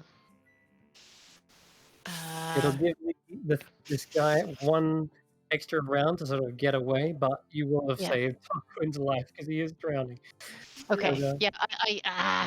Yeah. Fine. He's not happy about it, but he'll do it. It's Okay. always up to me. And he'll pull him out, and he'll drag him with he'll drag him across the river when he crosses, so that he's not on the Mhm. swan anymore. Yep. And as soon as he's on the banks and sees that Tarquin is no longer actively drowning, he's gonna take off again after chasing, and go, Xaxx, you make sure he's okay. All right. You can swim across this point as well.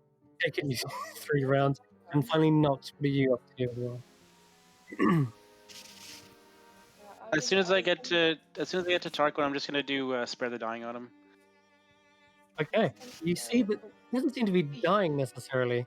I will say, as you place your hand on your chest and perhaps fill him with some sort of divine magic, his mouth suddenly spits water into your face, and he's suddenly awake.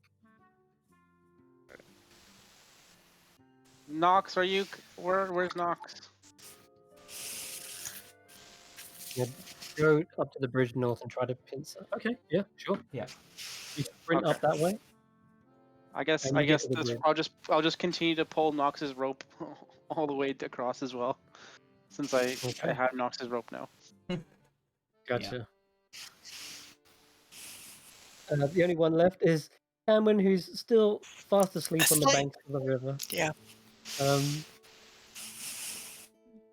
Do we know that she's asleep or no? We don't. I don't know. You can hear them. You can probably hear them snoring. Oh, thanks.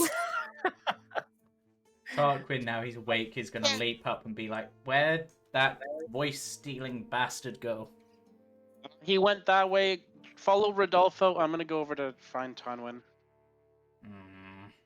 Okay, so Nox, you've come around the back. You quickly catch a glimpse of them. They would look like they were going to run this way. You've pincered them, and they double back on themselves, and they've run back towards the carousel. And you guys are coming in from that angle as well. So he's kind of cornered. He's got only one last place he can hide. So we're going to take you to that map. Mm-mm.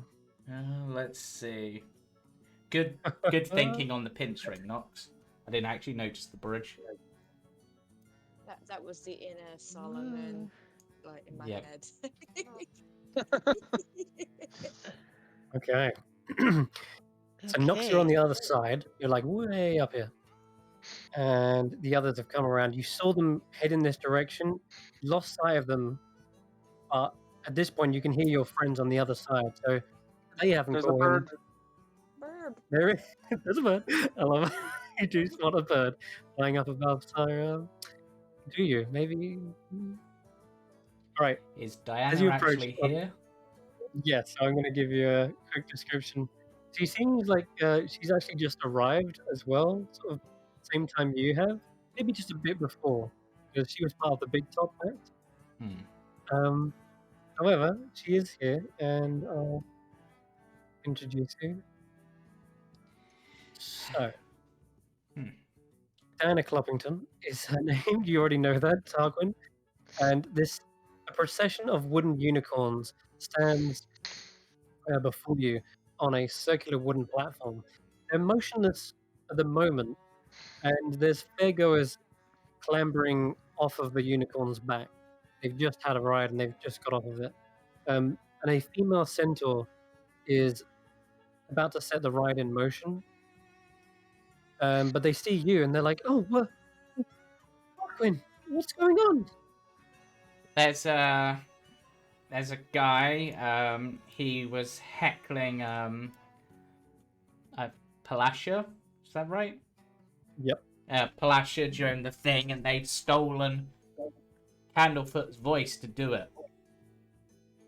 Oh, goodness, that's terrible. And we saw him running towards here. I reckon they're hiding somewhere. Oh, hiding. She looks over, and without pulling the lever, you suddenly see the unicorns shake their manes and creak to life, cantering around the carousel.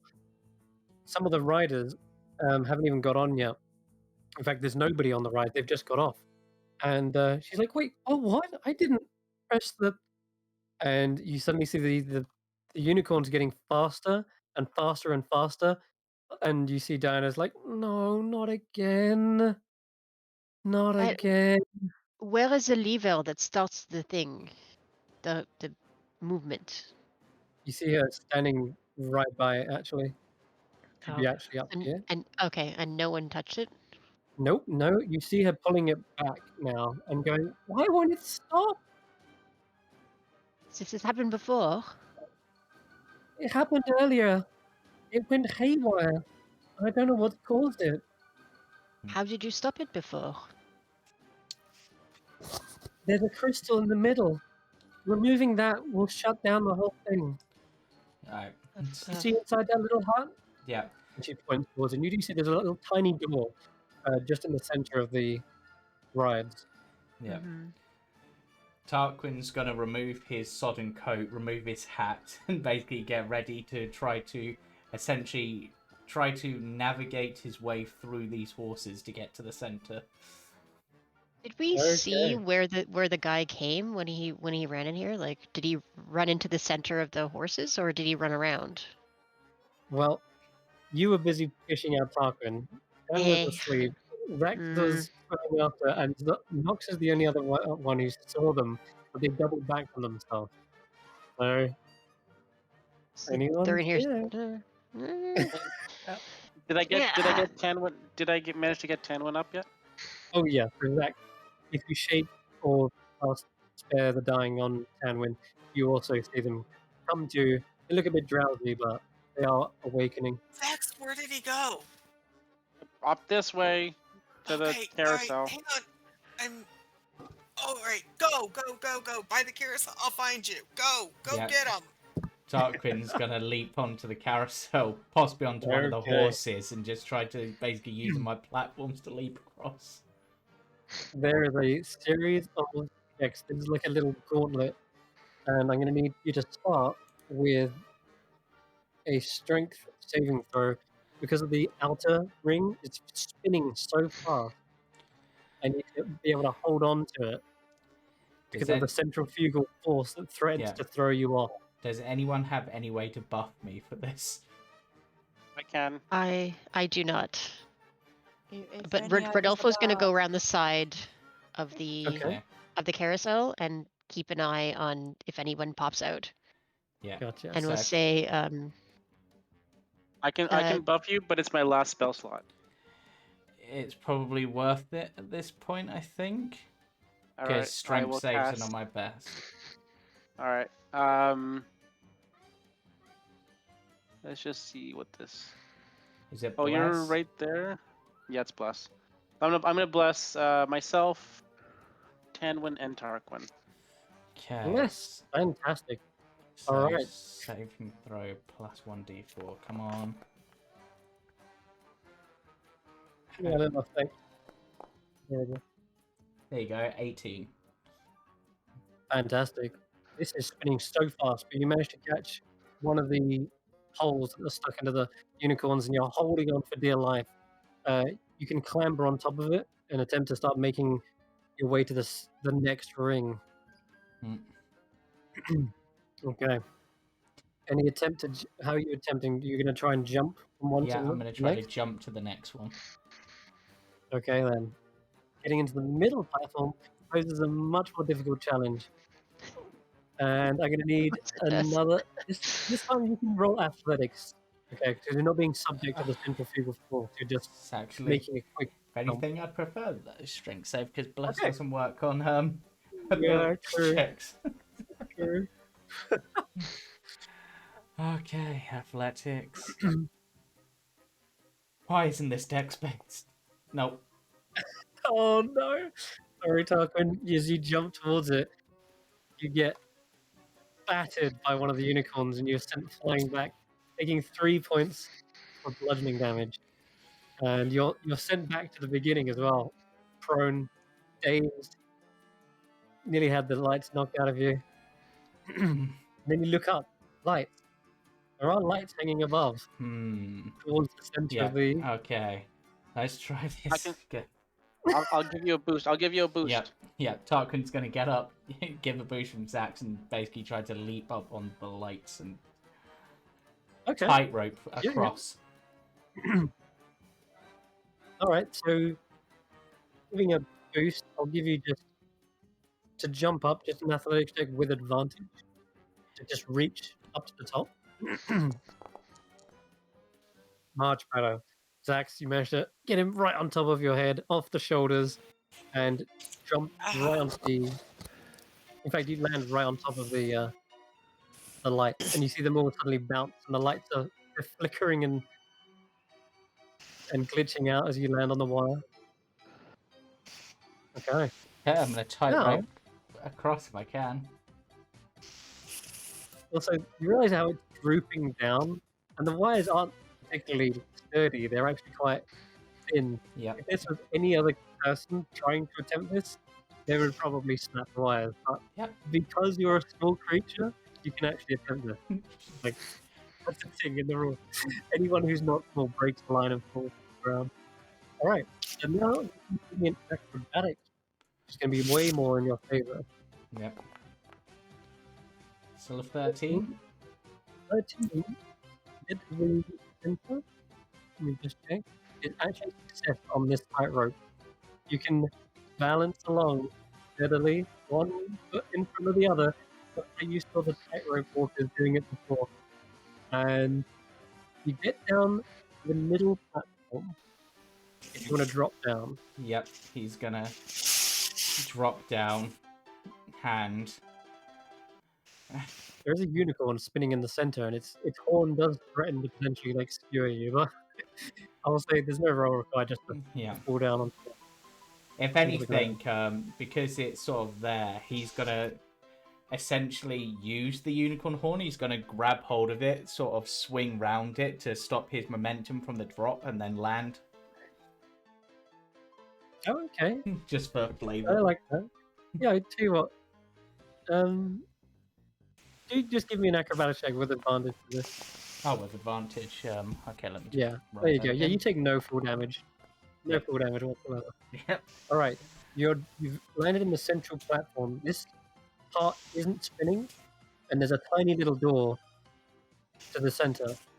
And you hear Cottingham say, "You should be able to get into the crystal chamber from there." She points to the door. Yep. Tarquin nods and, pulling out one of his daggers, he's gonna open the door. Oh, it shouldn't be locked. As she says that, you find there is resistance with the door, and in this case, you can give me a sleight of hand. It feels like there's something on the other side, barring your entrance. There's no lock, and she just said there's no lock. But you find there is resistance, and you're feeling around with the dagger. Someone put a bar on the other side to trap it. But with an 18, you find it, lift it up, and then poke it away with the dagger, and you hear it clatter onto the other side. It's kind of like a metal pipe, and the door is yours to open. Yeah, he opens it, Um, still holding the dagger, and it's just like, Uh-oh. walks in. Inside, I'm gonna grab the token.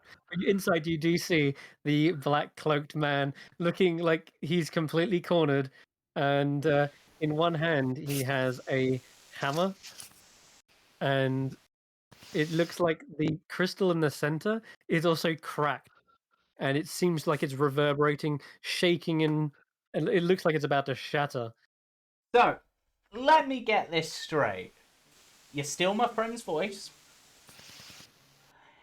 You insult his missus and ruin his proposal, and perhaps potentially ruin their relationship. You've been messing with Diana's ride, and most of all, you almost drowned me. In fact, no, that's the least of my worries. You mess with my friend's romance, and your puns were terrible. Those are the bad things. So, What? They look over towards you, and they sort of look a bit startled as you've just caught them off guard. And you hear them say, in a kind of girlish voice, "It was only for attention." And then you hear Candlefoot's voice, "But no harm, no foul." And let the man speak. But listen to me. I have a fey pact with Zybilna of Prismir. Zybilna must be freed. Rodolfo, you recognize this voice as well. Do I? Mm-hmm. is this the Is it- person? Yeah. Madrix's voice. as So well. he's shouting so we can hear him over the carousel music? Or is it just that Rodolfo can hear him? I'll say you can hear him shouting this over the sound of the Okay. carousel. But nonetheless, Tarquin, he raises the hammer up as if to smash the crystal. Tarquin's gonna, aiming to hit Take with the another blunt step. end of the dagger, is gonna throw the dagger to try to knock the hammer, hit him in the hand to make him drop the hammer. One more step, buddy. This whole place goes boom. Roll me your dagger. I do have a D4 on Okay. top of that because of bless. Oh yes, you do. Yes. That's So it's that actually 13. makes it a hit. Literally her AC, yeah. That's amazing. That's coming in clutch. Okay. So yes, as they go to swing, the hammer is knocked out of their hand and it gets like stuck underneath the cog, like completely out of sight. They look panicked, look down and around it, and as they're doing so, it's probably an opportunity for you to dash forward. Yeah, I'm gonna dash forward, and I essentially a grapple. I essentially, I'm trying to think how to explain this. I kind of want to just grab hold of the crystal and pull it out to allow people in, because that's what they said Oh, to okay. disable the thing. Yeah, But I kind of, totally, yeah. but because that's sort of like a grab, but that counts as like a grapple, so I could still do a bonus action martial arts sort of thing. Well, I'll say that you've thrown a dagger as Yeah. part of your action. Okay. You could that- you could still do as a bonus or free action, grab a hold of the crystal though. Yeah. Yeah. I sort of look, and it's like, do I have martial arts yet? Do I get that at this level? No, that's level 2. But offhand. So you know what? Actually, no, yeah, I'm just gonna grab the crystal and pull it out. Yep. Okay. That works. Removing the crystal from its support, you suddenly see the carousel jerk and slowly grind to a halt.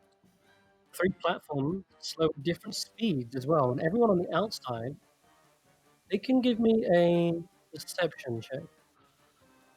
Perception check. There's something unusual going on here. Let's remove the music. There we go. Okay, I'm still fuzzy from being put to sleep. Probably. So, Okay, Xaxx, Hmm. do you see that the shuddering is unnatural when it comes to rest? It doesn't just all go down slowly one at a time. It's at the same time. It seems as though one of them slows, shudders, and Rodolfo probably sees that as well, just noticing the first instance of it. But Mm. the Xaxx, your eyes spot the other one, the central ring, stops and then actually spins back and like goes back on itself and spins into place and then locks. And then finally, the inner ring also shudders, spins, and then stops at a particular point. And I'm just gonna, in fact, the art should be correct. That is something you notice. It didn't just slow down naturally. It's something shuddered and even went as far as to back up on itself to like fix it. It's moving to stop in a specific place in each ring. Exactly.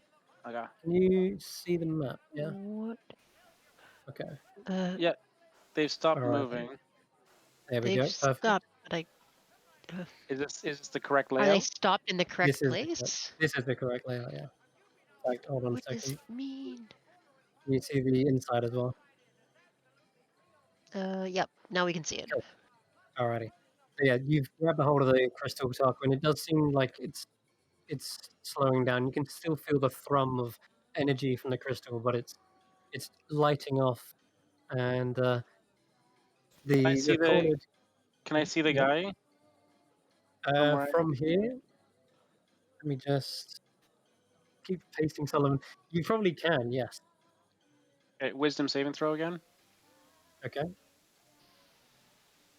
God, you can just hold his head, Tim. Yeah. They fail again.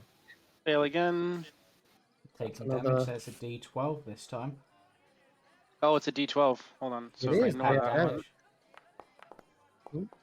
9. Ah, God. Oh man, that is painful. Yeah, once again you hear them sort of shouting like, "Ah, not the bees, not the bees!" And they suddenly back away into the corner. As this is happening, you normally see someone's flesh melting away when this happens. It's quite gnarly. It's necrotic damage after all. And as their skin flakes away, you start to see in place of pink skin, you see feathers, and the nose falls off and reveals a long black beak. Bloody And goose. yep, yes it is. And as they're like reeling away from this, you see the full sight in front of you. And you also hear a sound, a very peculiar sound coming from them. Sounds like it's getting more extreme. See if the mic picks it up. That crow, I swear, just emerged from them. Like that, I don't know if that was on purpose, but when the crow appeared, then it literally Really? appeared from him. Amazing. I was like, what?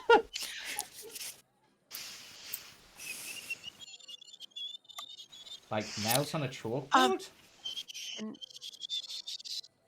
It gets what louder, is that noise? louder, and you hear, yeah, that's what's coming from them. It sounds crow? like a kettle getting to boiling point. Okay. Can Rodolfo, he would like to approach and then cast Charm Person. Okay, sure. I'll roll a Yep. wisdom save. You have to. Yes, it's a wisdom. What is my DC? Probably higher than 11. It's probably higher than. It's 13. Yeah. Okay. Yeah. Yep. So that boiling noise, it gets louder. It gets to the point where it's about to perhaps explode, and suddenly it dies out. It's like shh, and then just fizzles. And also, tell me, what Can do you look can like when you Tanwen cast a spell? Sorry, one What second. does I it just look? want to see.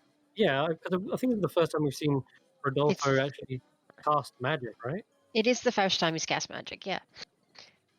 It's very. It's not flashy at all. He just kind of. He kind of gestures like with flicking his. He kind of flicks his hand up, like as if he's swatting a bug. Like just flicks. And Okay.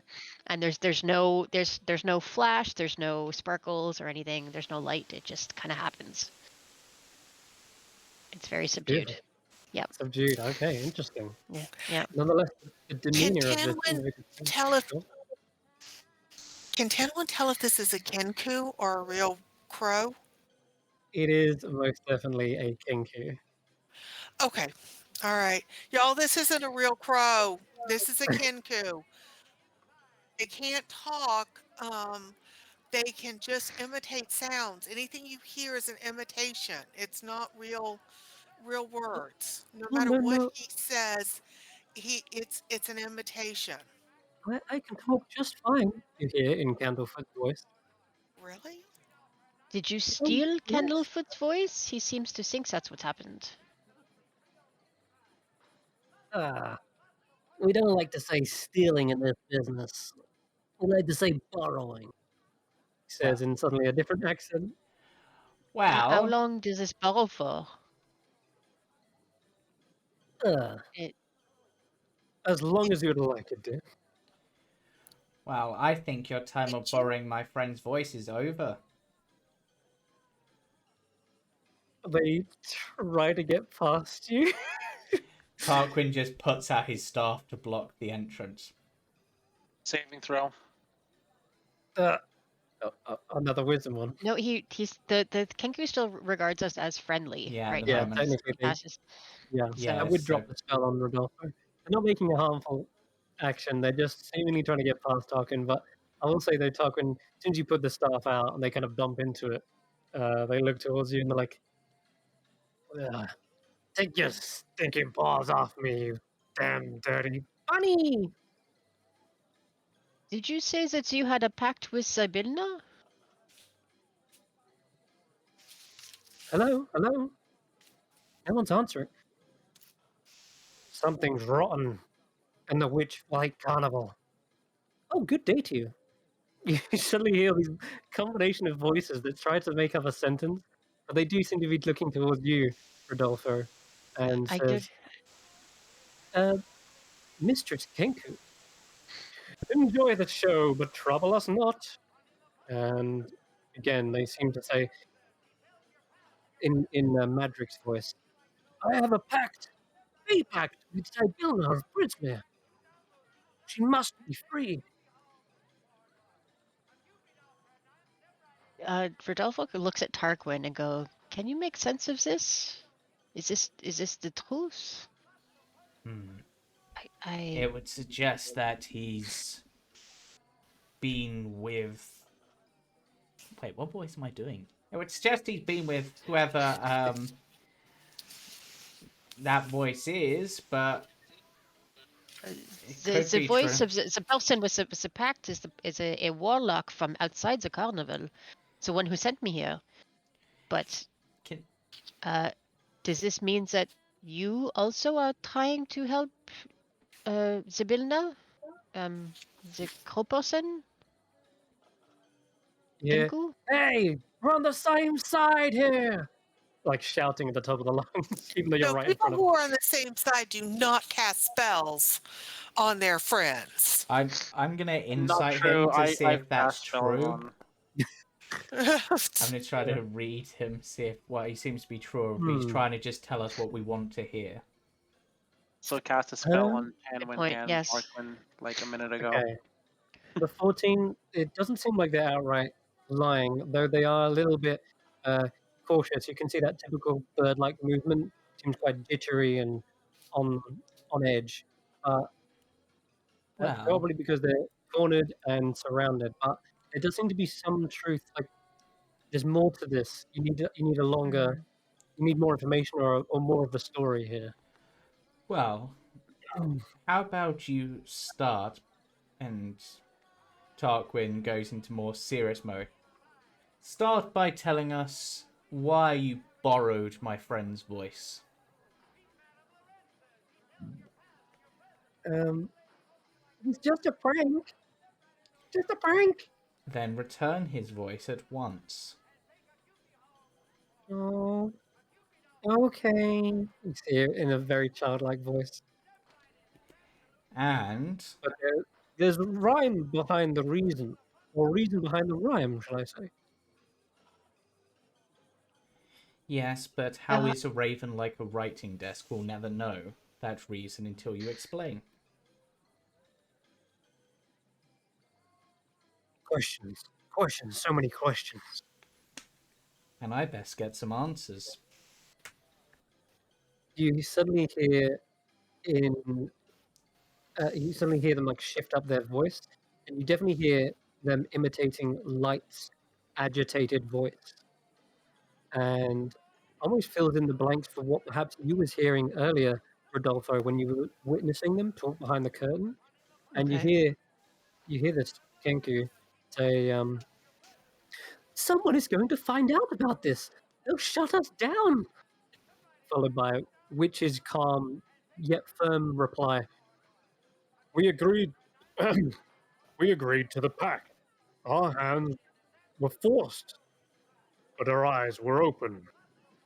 We let the Hourglass Coven take what it wants, and in return, we stay in business. This is what you want, right?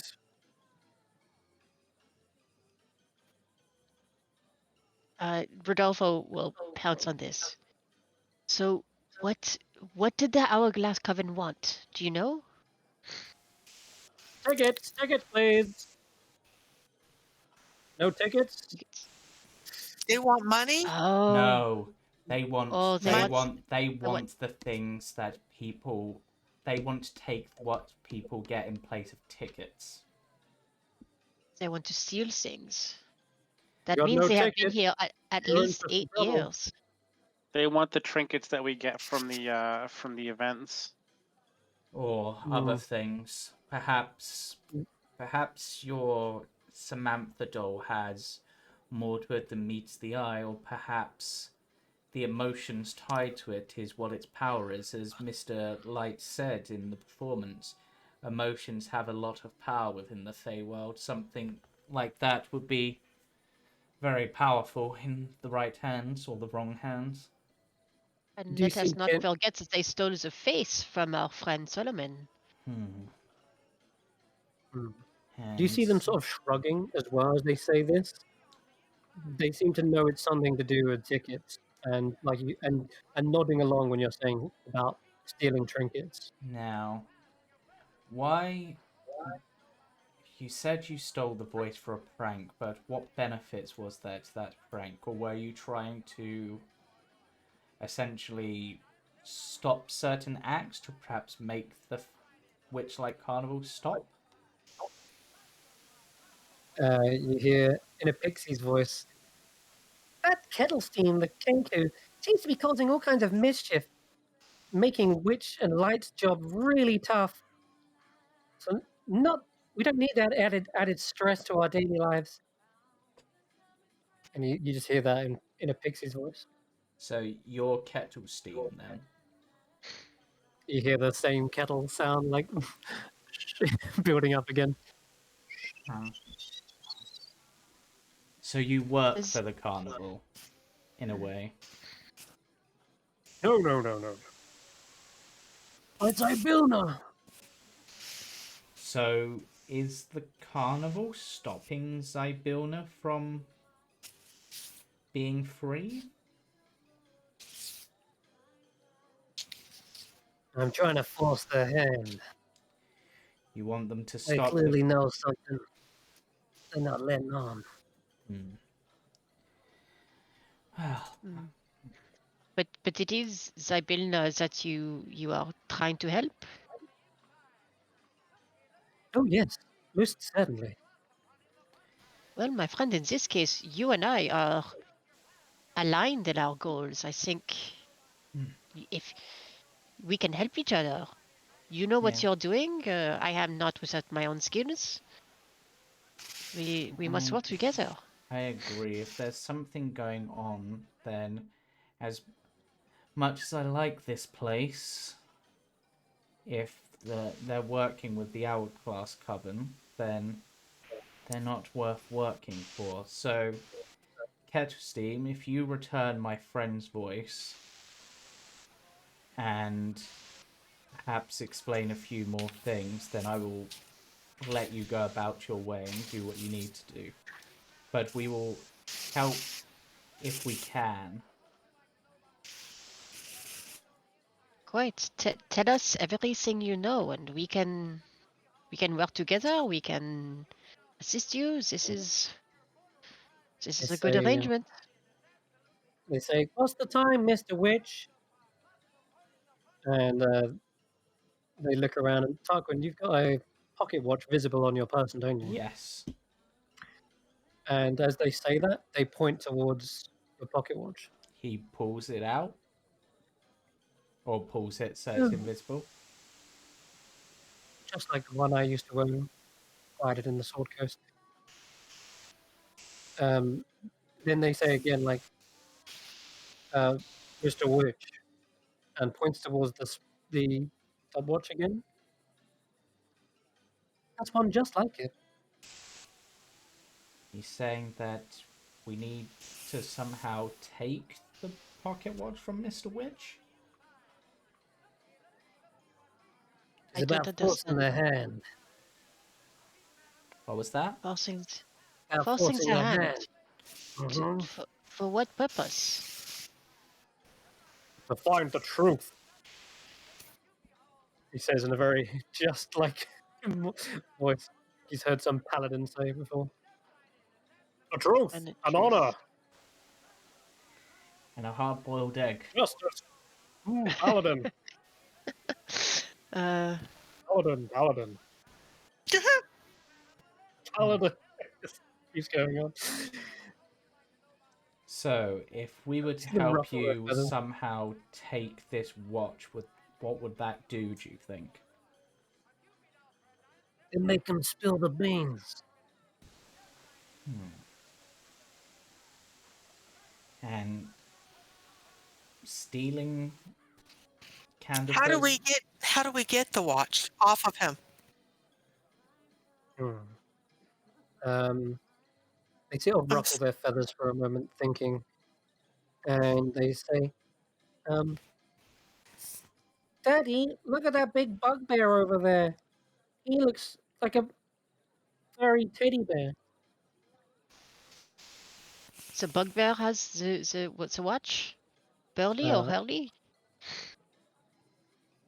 Or are you He saying shakes the their head. watch has something to do with Burley or whichever one it was going missing?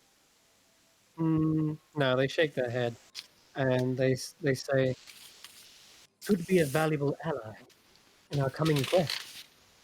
So we need to turn them into an ally, perhaps to use their strength to keep Mr. Witch, or perhaps to let us through to areas which we normally couldn't Or go. maybe to create They- a distraction. Maybe they're supposed to create a distraction that would let us get close enough to steal the pocket watch. And then we They- can use they the sort of- pocket watch. Yeah, they sort of nod along with Tanwen, but they do sort of point towards Tarquin and nod even more fervently, as if to confirm, yeah, they're their security. So we need them to let us past. Well, Hmm. as a member of staff, Tarquin goes back to his normal voice. Well, as a member of staff, I can go most places. I doubt he's going to stop me going. But if he sees us going into the likes of like Mr. Witch's cart, then You hear him say in Burley's voice, "I'm the staff area, you're not. God, off with you." but I'm staff. Mr. Cattle, if Burley were to know that Mr. Witch and Mr. Light are lying to the carnival, do you think he would be on our side? Would he help us? She nods and says, "I'm missing my brother. He's been missing a while now. I don't know why no one's tried to help me yet." So, Okay. do you think Mr. Witch and Mr. Light are somehow involved in his disappearance? Oh, I couldn't say. But But we can help the But- bugbear find his brother. But if we offer that, favors and trades of that nature are quite powerful. If we offer to help him find his brother in exchange for letting us pass, I'm sure he would. Right. Yes, this is good information. Miss Kettle, pardon me for misgendering you earlier. What Is there anyone else who is aware and supporting the scheme of Mr. White, Mr. Light? Pardon. They Who else knows? Who else is on their side? If you see what I mean. they seem to tilt their head back and forth, as in thinking. Mimics the sound of gnawing a bone like a dog, and then they sort of shrug after a while. Okay. Well, that's helpful in itself. Thank you.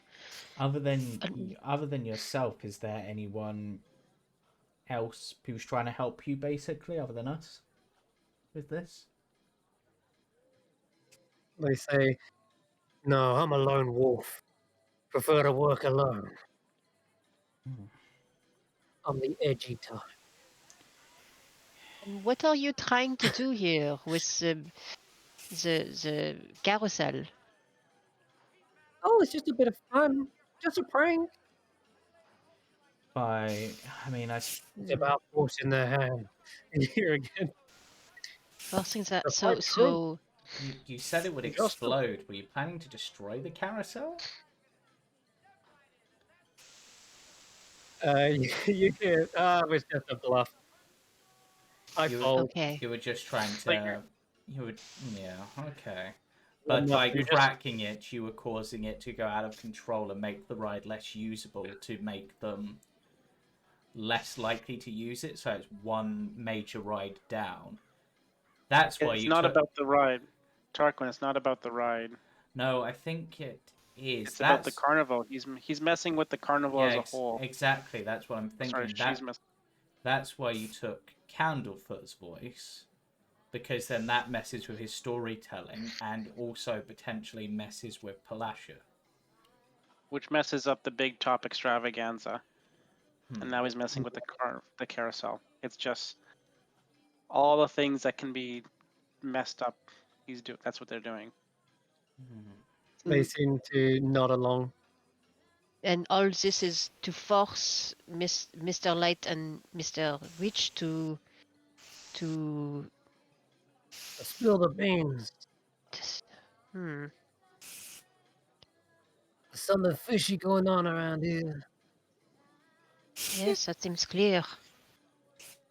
But we'll get to the bottom of it, right, gang? Yes. Now, Alright, you split up and look for clues. exactly. But your first step is returning Candlefoot's voice. Understood? You hear in Candlefoot's voice. "Oh yeah, I forgot about that. Yeah. Let's go find him." Yeah. Will you come with? Will you join us, Yeah, you Miss see, Kettle? Kelthin He's seems to be on your side now. Yeah. Oh, Right. this is the most useful day we have. Oh, the most useful thing we have done all day. I'm very happy to have to have made your acquaintance. Yeah. As you Before know, before we leave, I just want to go and have a chat with Diana. Yes, that's a good point actually, because I've been um watching this on. al- on also right. Also, I want to point out it has been a heck of a long yeah. day. Tarquin, is there somewhere we can sit and eat and rest a bit Plenty of places for that. We before we won't be able to somewhere get a safe? long rest, but we could take a short one maybe, but it will mean one less event we can go on. I would imagine. That'd be my guess, Chris. It would be an hour of the time, yeah. In fact, I'm just going to move the tracker along one bit. There we go. And when you go to deliver Candlefoot's voice, well, we'll get to that. We'll get to that. But I just looked at the time as well, and you're right, it has been a long day. So we can look to wrap it up fairly shortly. I just Yeah. wanted to touch on what Oh, Max wanted to oh do no, with. no. I'm sorry, Sin. I was not trying to say wrap up the game. No, I was just pointing out that, some of the spellcasters are going to need a rest in order oh, to get their sure. spell slots back. Yeah, but we Eventually. won't be able to. The only ones that will benefit from that at the moment, because we won't be able to take a long rest. So the only one who will benefit is Rodolfo, because only Yeah, okay. warlocks get it back on a short. Sure. I've only used one spell so far, so. Assuming Well, Rodolfo's a warlock. Do oh, we know he that? is. Yeah. Yeah, Oh, he do is. we? Oh, we knew that. Okay. I don't know. I don't think I ever said, but yeah, he is. Okay. But it's not a It secret. was hinted at when you were speaking with Madrick, but not explicitly revealed. Okay. Um, Okay. so, Xaxx, Diana has been watching this all with a very concerned face, and they seem to be looking over the unicorns and seems to actually be sort of stroking their manes and trying to comfort them as if they were real. Oh, hi, Diana. Hi. Sorry for the trouble that this has all caused you. At your ride here. I know it's been kind of a tough day for you. Yeah, it's always tough, I'm afraid. Are you okay? Like, I've never seen all the other carnival hands seem to be generally doing happy stuff or being happy, or but you don't seem the same way. uh, she lets out a long, kind of exasperated sigh. And, no, I suppose you're right.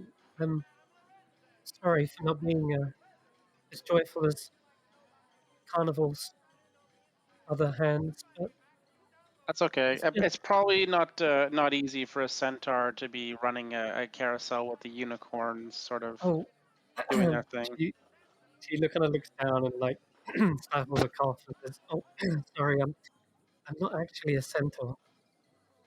You're not a centaur? No,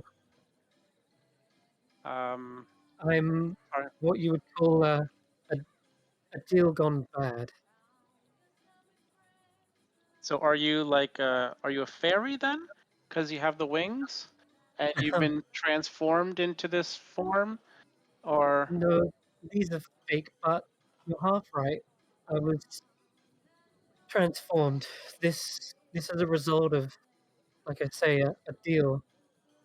Um, well, since you helped stop the carousel, I don't mind telling you a little. She seems to start to open up.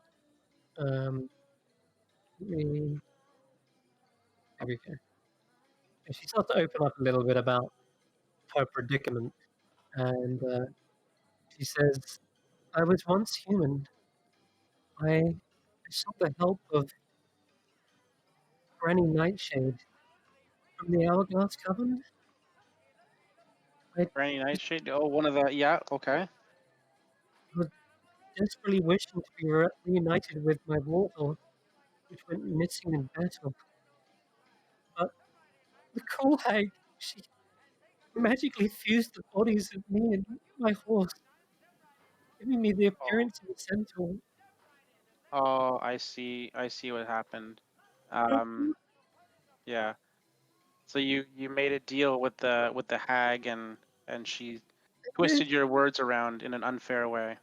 Yes, and I fled Prismere, and I befriended Mr. Witch and Mr. Light.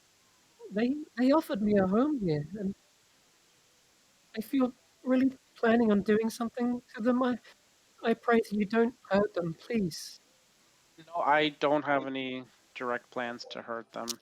And You see there is a sort of sadness behind her eyes. yeah, Can we hear what Tarquin's saying to Diana, or is this a private that's conversation? Xaxx, not Tarquin. I haven't said anything to Diana yet. Yeah, it was Xaxx. But, I'm I don't sorry. think they're particularly being stealthy about it, are you? So, yeah, you could probably overhear. Then I would have picked up on the word granny. Yeah. I'm sorry, Granny who? Diana? I only heard a part of that sentence. You said Granny somebody did this? Granny Granny Nightshade. Yes, Nightshade. Okay, so we have confirmation that of what Salpig told us. She said she worked for Granny, so we know it's Granny. It may be Granny Nightshade. Maybe. Certainly seems possible. I notice you are trying to make a decision as to what to do, and, well, I can't talk about it, but, well, they can, and she actually gestures to the unicorns. Oh, the unicorns can help us, you think? Should we ask them? As you say that, you look over towards them, and I'll actually take you back to the carousel map because it is important to be able to see this to actually know what's going on. So I'm also going to take away the other map because you need to see that. There we go. So yes, you look over to the unicorns, and she says that I spent enough time with them to know there's something about them. They're not just they're not just mundane unicorns. There's something special about them. Something that connects them, I think, to the Feywild, I think. I've heard them once or twice. Only when they're comfortable talking to you. They're a bit shy. They don't really want to talk to strangers much. But How can we I've make heard, them or how can we endear ourselves to them so they're not shy? well, I guess you can always give them a new lick of paint. And she holds up she holds up like the supplies basically for repainting them. And you do see a number of their names are worn away, and they look like they could definitely use a touch up. But Oh, we need to rename them or fix their names, put their names back on. fix the names, yeah. I Fix the think name. then they'll Okay. probably want to you. But Do you I think know? you're right. That we should probably wrap it up. Yeah. Sorry, go on. One last thing then. Go on. Okay. Yeah, maybe we stop here before the puzzle gets going. Yeah, it's just a sort I of was gonna puzzle. hand the crystal back to him, say, looks like the crystal got a little damaged. That's probably why it's not been working properly. It might be, but I'm gonna be honest. I don't want the blame to all be on Kettlestein here. The carousel's always been a bit funky, even before Kettlestein showed up and made it You, go haywire. you, It's like they're trying to tell us something. I don't know. oh, She places the crystal back in, and you do see them sort of jerk to life again. And if she just tests it, try and spin it, they spin for a moment, but then they jerk back into place. Like, and that she says and remarks, that's really odd. I don't know what they're doing. And I think we're going to end on this one last check, one last perception check. And because it's kind of a repeat from earlier, I'm going to actually ask to Xaxx and Rodolfo, you can roll with advantage because you noticed this earlier, the jerking, stopping motion was odd. So I'll let you roll again. And you can also use investigation if you prefer that as well. So, No, perception's better for me. So yeah, shift. Well, let Yeah, me do it. shift click. Yeah, this will be the last roll. That's really good. And I think, Okay. did you say Rodolfo is the other one they've had to drop Yeah, off? Rodolfo would So also have advantage. Yeah, Rodolfo's gone. that's okay. We're gonna wrap up straight after this little reveal. So some of you are starting to pick up on it as well, and the weird motion and how they refuse to be pushed until something has been revealed. And Xaxx, as you're looking across, you start to notice perhaps a pattern. There is only 4 unicorns that actually have their horns intact. yes. Okay, So yeah, I this see. one, this one, Yep, and this This the one. center one. yeah. Correct. So one in each tier, basically, including the center. Yep. Yep. There you go. Yeah, you're seeing them. Hmm. I'll, Okay. I'll leave it. I don't want to tell you too much. I just want to see if you pick up on it. Yeah, I think I've got an idea. Does Well, Zach it's see it? something. It's something with the letters and something with the they're pointing at, right? Yeah. Mm-hmm. You can draw a line from their horns if you want. See it. If that Help! helps. Yeah. Oh, there it Yeah. is. Yeah. I just. Oh, hell, yeah. Well done. It is indeed help. And I think on that little reveal, we'll end tonight's session. Unicorns have requested help, and we'll see what kind of help they need. Something troubling, some sort of connection with the Feywild, perhaps. But nonetheless, it's been a long session. You guys have actually accomplished a lot, and you're finally getting into the meat of the carnival. The secrets are being slowly unveiled one by one. So next week, hopefully, there's going to be a plan of action to try and confront Mr. Witch and Mr. Light. What the heck is really going on here with these hourglass governed thieves and why they're so anxious? So yeah, thank you very much for watching and thank you very much for playing. You guys have been great. Yeah. Fantastic use of abilities, really good role playing. I like how you jumped all in. You didn't need nudging or encouraging. You just jumped straight um, into the opportunities whenever you can. It's really good. And But don't forget to join tune in us on tomorrow for What Lies Beneath, Friday. and Friday for the Earth Elemental Plane arc, and then back again next Sunday for this game where we'll see what happens next, I guess.